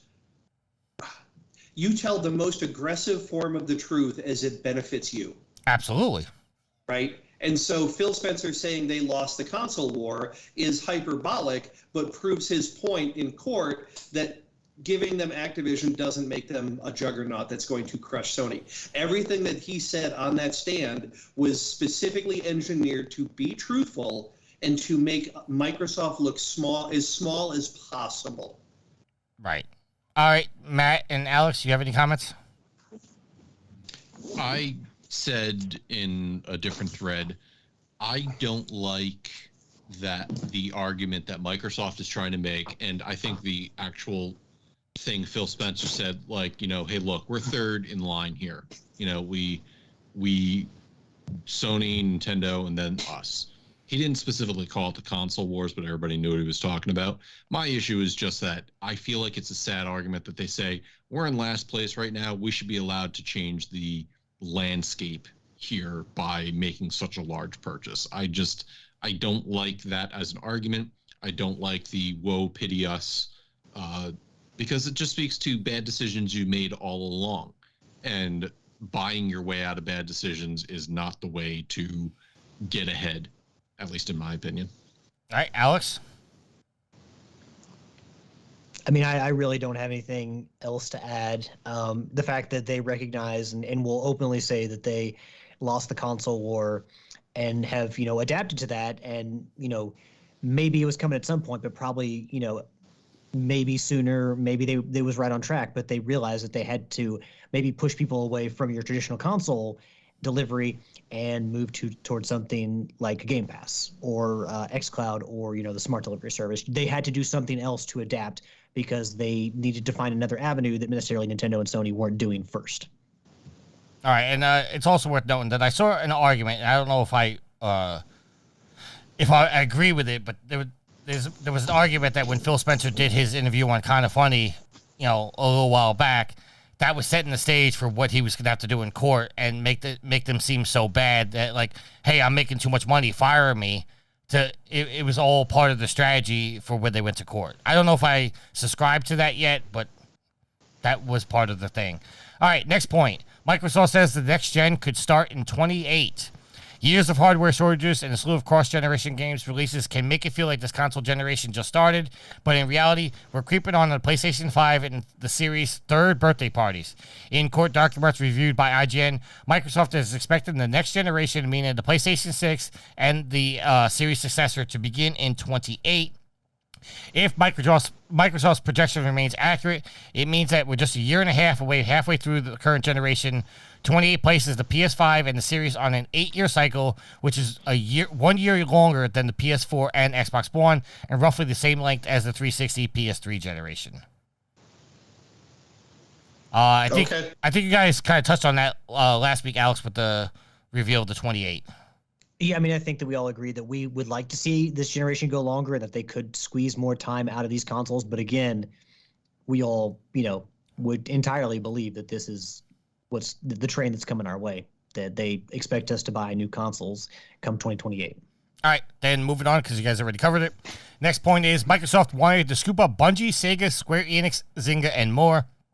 The last few years have seen the gaming industry's biggest players go on acquisition spree. We've seen Sony acquire Bungie, Microsoft acquire Bethesda, and a lot more. But in court documents, we learned that Microsoft had plans for some big-name transactions that didn't end up happening.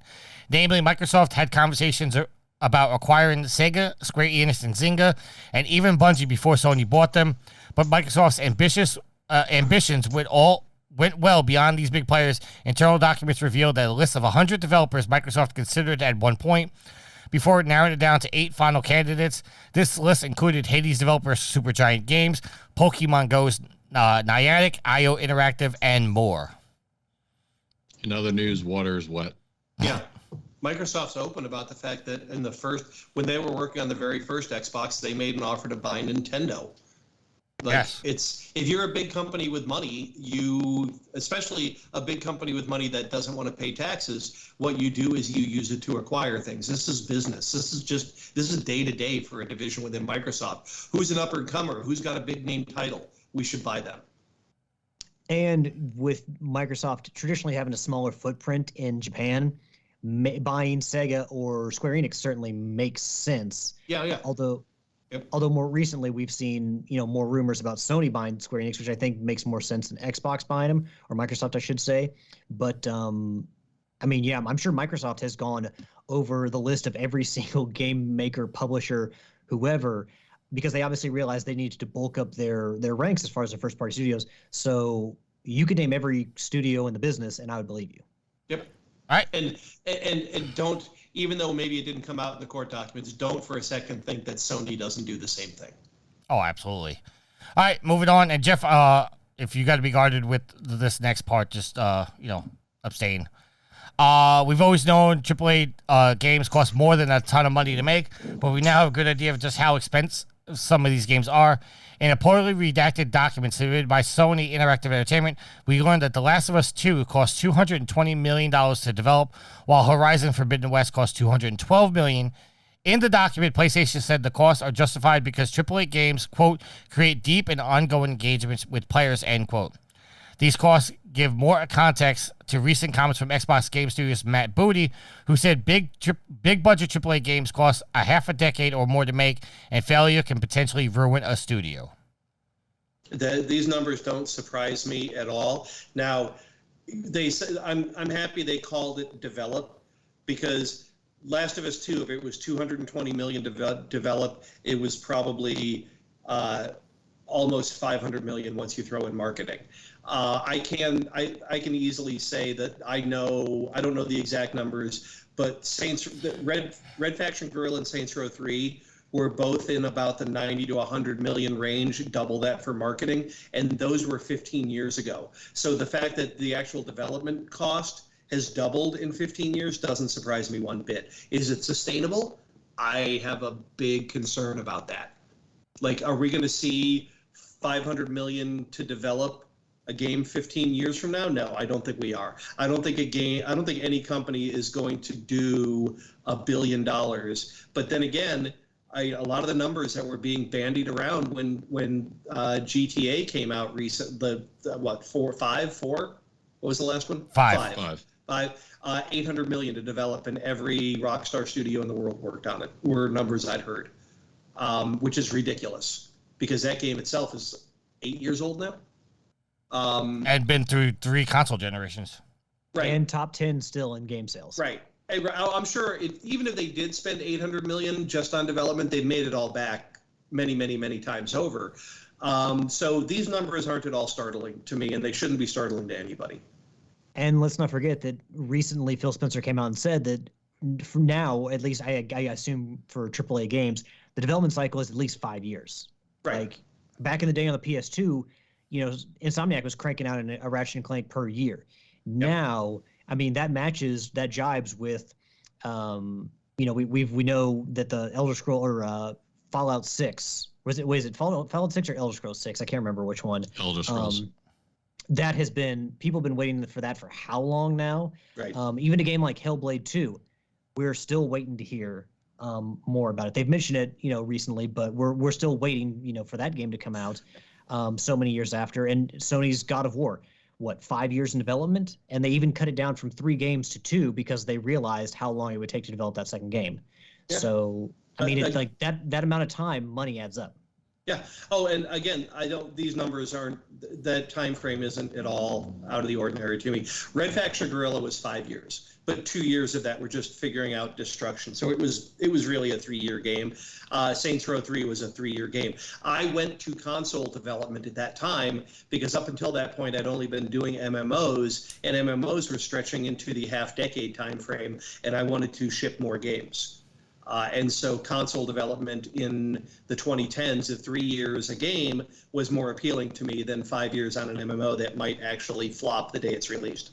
So the fact that consoles have gone from 3, have increased about 50% in 15 years isn't surprising.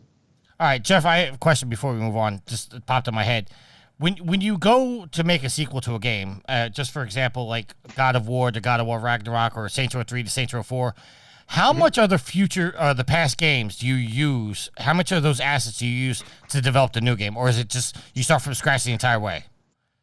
You use far less than you hope for. Now, Saints Row is interesting in that it gets away with, for some reason, it has historically gotten away with, quote, reusing the city for we introduce cities on odd numbers and reuse them on even numbers, which Crackdown got it in the shorts on Crackdown 2 because they reused the city. And so I was always scared of what was going on with Saints Row, but generally the even numbers reuse the city from the odd number game.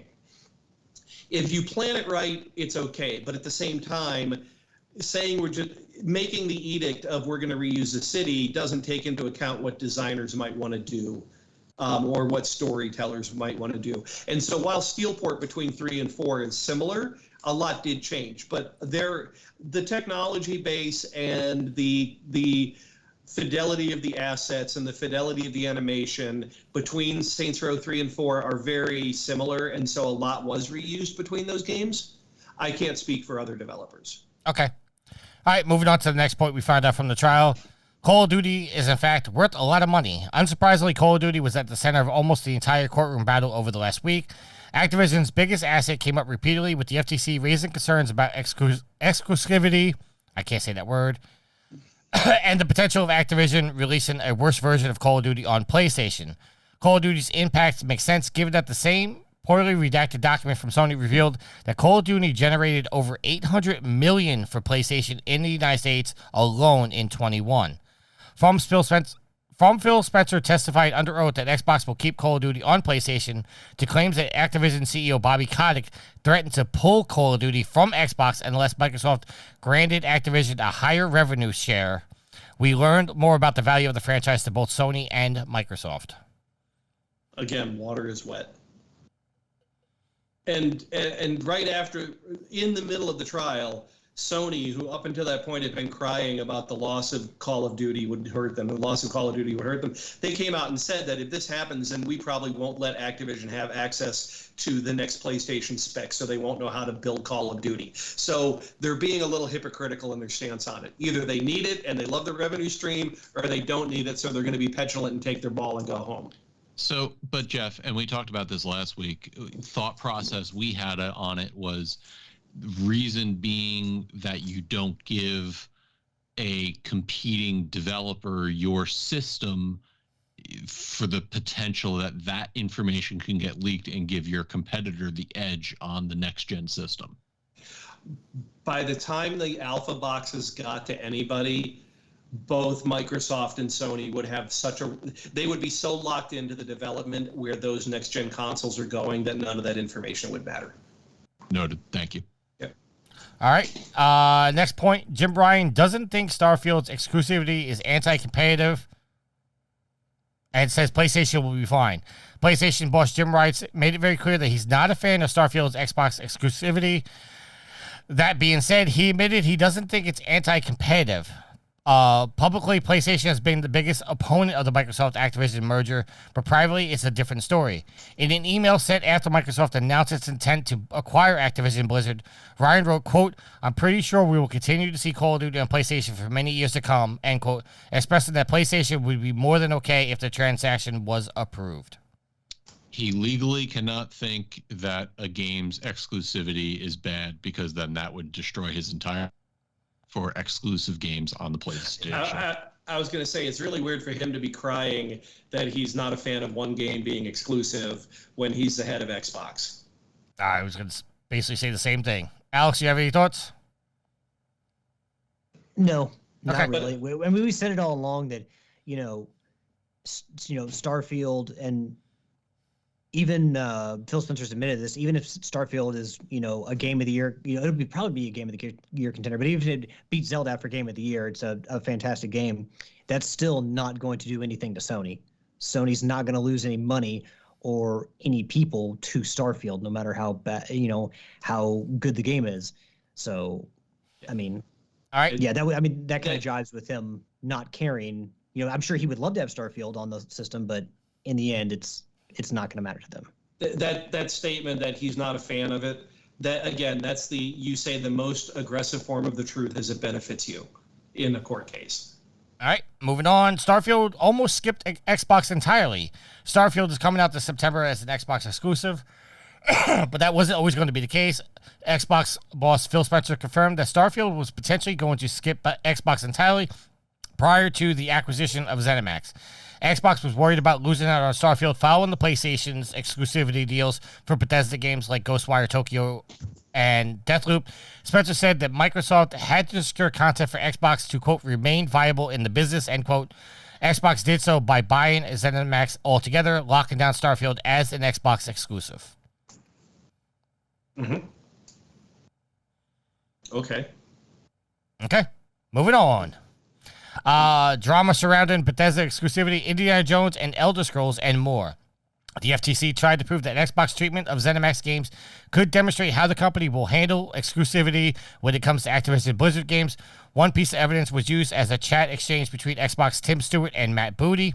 The chat focused on the November 21 meeting where Phil Spencer apparently decided to make all future Bethesda games Xbox exclusive, not just new IP. Exclusives came up in a number of different ways during the hearing. In regard to ZeniMax Studios, we learned that Machine Games' upcoming AAA Indiana Jones game was at one point set to be a multi-platform release before Microsoft acquisition changed plans.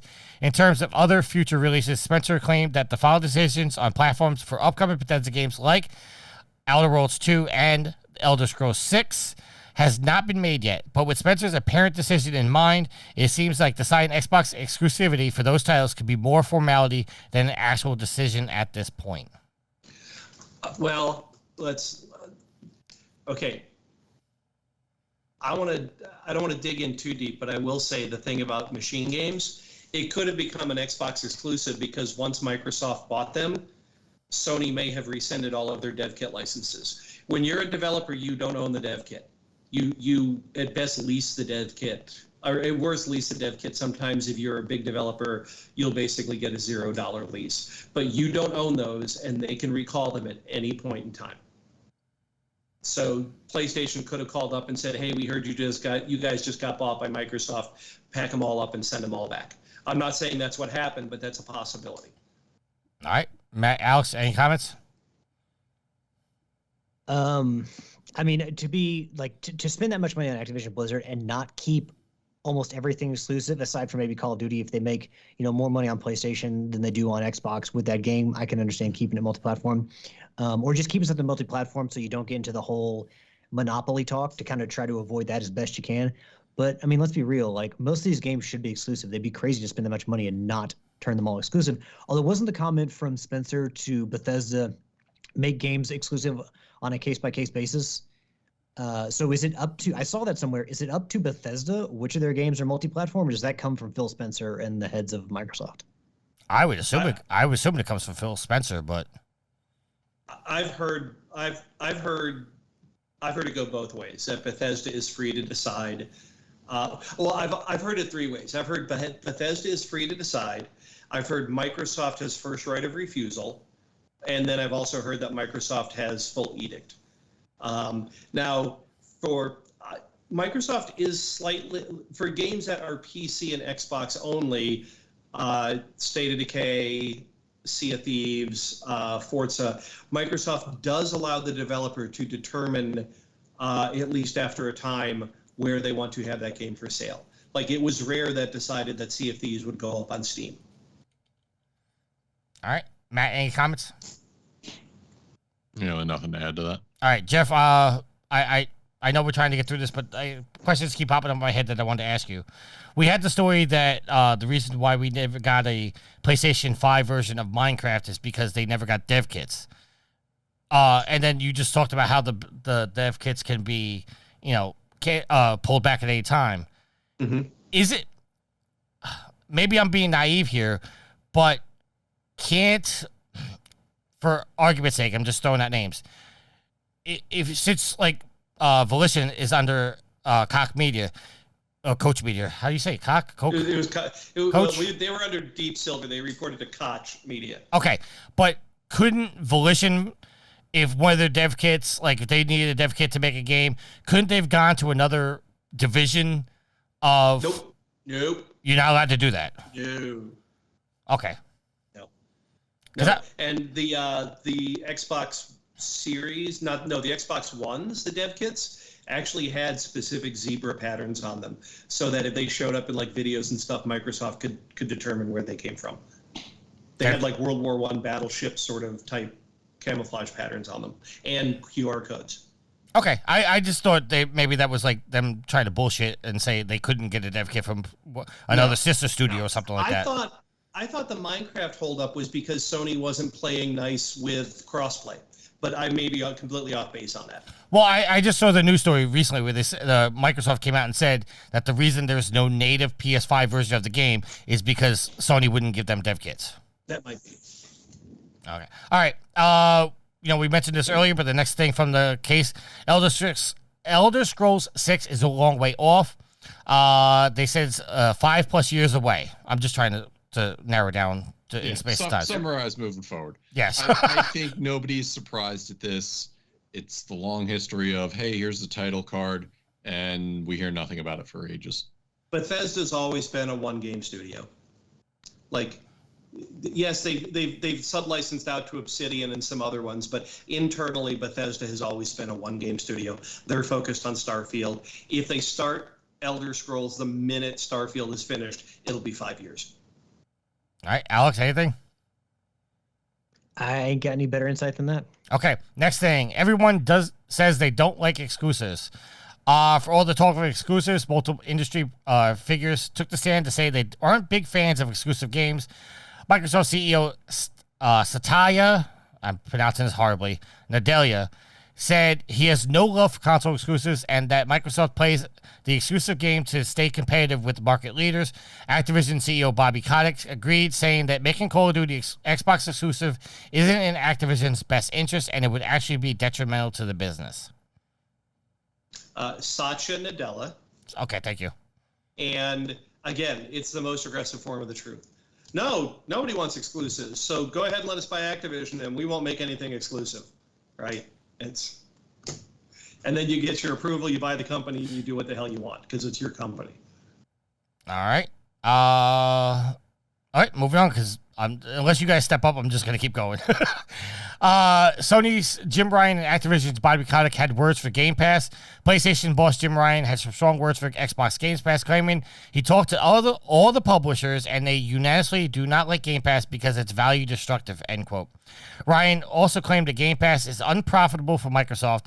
IGN reached out for comment from Xbox, and Xbox pointed out that every Game Pass title announced at this month's Xbox Games Showcase is coming from a creator that previously worked with the subscription service, and that there are multiple examples of publishers in favor of Game Pass, so it's not entirely clear who Ryan was referring to. And then Bobby Kotick said, quote, I don't agree with the idea of multi-game subscription service as a business proposition going forward, but we, Activision and Microsoft, can agree to disagree, end quote. What Jim Ryan means is he disagrees with day and date being value destructive because otherwise Sony wouldn't be doing their version of Game Pass. Exactly. And I talked to all the publishers is the most stereotypical textbook gaslighting phrase ever. I wouldn't trust the head of PlayStation to understand the economics of what Microsoft's doing. He can claim it's in the red. He has no ability to back that up with any amount of numbers or facts at all. Alex? Yeah, sorry, I'm just trying to collect my thoughts here. Since Jim Ryan wouldn't get specific, it's like, well, how do we know how many publishers this covers? How do we know? All of them. He said all of them. All of them. Well, so all it takes is one to come out and say, no, we didn't talk to him. We didn't say that. And, he looks foolish. But, you can go to Game Pass and probably see games from a lot of different publishers. Ubisoft, has got a lot of games on PlayStation Plus. So on one hand, I can get where, because I'm sure Nintendo isn't doing anything like that. I'm sure that they are fine with Microsoft doing what they're doing, but given the fact that they once complained about mobile phones and that devaluing games, I'm sure they probably feel the same way about Game Pass. But again, as Jeff said, can Jim Ryan back up what he's saying and saying like, well, how are they, unless there's a company like a game company that's been on the service, been on Game Pass, Jim Ryan obviously is the head of Sony. He's never going to put anything on Game Pass. So right. How would he know, people on the service who have had their games on there can definitely tell you yay or nay on how, the money flow is for their company. But again, it's just like, you got to look at it this way. Sony is going to try to make their argument and make themselves look like the hero, and Microsoft's the villain. Exactly. And Microsoft is going to do the same, and vice versa. So you got to look at what they say and just kind of, with a lot of it, roll your eyes at it because you know that they're just pandering so that one side can either get it through, or for the other side, help block it. His entire argument of all the publishers is undermined by the fact that Electronic Arts has games on Game Pass. If it was value destructive, Electronic Arts wouldn't do it, because the one thing Electronic Arts has historically always been good at is protecting their bottom line. They wouldn't waste the effort if they weren't getting more money out of it than they were putting into it. And as far as Bobby Kotick goes, if this deal goes through, his opinion doesn't matter anymore because he's not going to be working at Microsoft. Yeah. So he'll be gone. Which leads me to my next point. I don't care anything Bobby Kotick says. Yeah. The other thing I saw before we go into the last thing we found out from the file or the trial is I read somewhere that if this deal does fall through, Microsoft owes Activision Blizzard $3 billion as like a termination clause. I wouldn't doubt it. I mean, that's the type of thing that we circle back around and go, what the hell was Embracer doing with a $2 billion deal that was only a handshake and a wink? Right. Like, you structure it. Everyone knows that Elon Musk, if he didn't buy Twitter, he was going to be on the hook for $1 billion or something along those lines. All big buyouts have that earnest money clause in them for sure. All right. You showed a GameSpot article that detailed that, it's $3 billion if it doesn't go through. Yeah, and that's, while all the legal proceedings are going on and everything, Activision is putting time and effort into this. They're not just sitting there letting Microsoft do all the work. So that money will go to recoup losses and expenditures for working this deal. Yeah. Well, here's the other question that just popped in my head. We had this, like, when this all this bullshit started with, them taking PlayStation or Call of Duty off of PlayStation, we had reports that like Microsoft committed to a 10-year deal with Nintendo to put Call of Duty on there. How is Microsoft able to even start that deal when this acquisition hasn't gone through yet? Hey, Tricky. Yes, sir. Yeah, I tell you what, I will send you $50 tomorrow if you say the word Mississippi in the next 5 minutes of the show. I don't own the word Mississippi, but I'm going to make this deal with you. You can make deals on things that don't exist, and both parties understand that. If it's the same as, I would like to buy your house, but I need to sell my house first, right? And if my house doesn't sell, then I'll have to get a bridge loan. It's you can make deals contingent on other deals happening. It happens all the time. So basically right now that's just smoke and mirrors and words right now then. No, it's a deal that's contingent on the other deal closing. Okay. And I'm sure there's plenty of language in there to protect both parties on that, because Microsoft wants to make that deal to prove to all the overseers that, listen, look, we're not going to make these games exclusive. This is what we want to do. We've made these agreements. And it just so happens those agreements say contingent upon this deal going through. Right. Okay. Yeah. All right. Last thing. Activision CEO Bobby Kotick regrets not supporting the Nintendo Switch. The Switch is an undeniable smash hit, but it wasn't obvious to everyone when Nintendo was emerging from the Wii U era in 2017. In fact, even Activision's Bobby Kotick underestimated the Nintendo Switch when he saw a prototype for the machine. He now admits it was a mistake not to develop more software for the Switch. Says Activision will consider putting Call of Duty on future Nintendo consoles once they have the specs of the next device. Well, if the deal we just talked about, they have to put Call of Duty on the next console. Well, no. The important word there is consider. It's the same thing as what he just said. We looked at the Switch and I didn't believe it. He'll look at the next Nintendo console and make a determination. There's nothing here. There's no here in any of this. It's weasel words. And also, Bobby Kotick would have to know that what's coming next is the Switch 2, a device similar. So, yeah. Also, fuck Bobby Kotick. I mean, I think universally we all agree with that, but I'm just... Yeah. Activision will consider pulling Call of Duty on future Nintendo. Activision will consider putting Call of Duty on the LG refrigerator that has a screen in the door. Activision will consider putting Call of Duty on a Roku stick if it could run it. Activision will consider putting Call of Duty anywhere that Activision can make money off of Call of Duty. So they're making another Skyrim, basically. It's such an open-ended statement. It has zero meaning whatsoever. Activision will consider fixing their office culture and not being suitable to multiple sexual allegation lawsuits. We're trying to get out of here in under 4 hours. Yes. All right. So thank you, everybody, for staying with us this long. Thank you. Let's wrap up the show. Let's do our shout-outs. Matt, your shout-outs first, sir. Shout out to my lovely wife, V, for taking care of the business tonight, getting the stream running. Again, go find her on twitch.tv/gamerveranza. You can find me on channel3.gg under Ender Phoenix. Shout out to Tricky, Alex, Yield, who's not here. Jeff, certainly a good time being on the show with you for the first time. Really appreciate your insight. Thank you. All right, Alex, your shout out, sir. Just want to give a shout out first and foremost to the community, the fuel to the fire. There's trophy horrors. Without all of you, the podcast wouldn't still be going strong. So thank you all very much for your continued support. Thanks for Matt for coming on for a second straight week.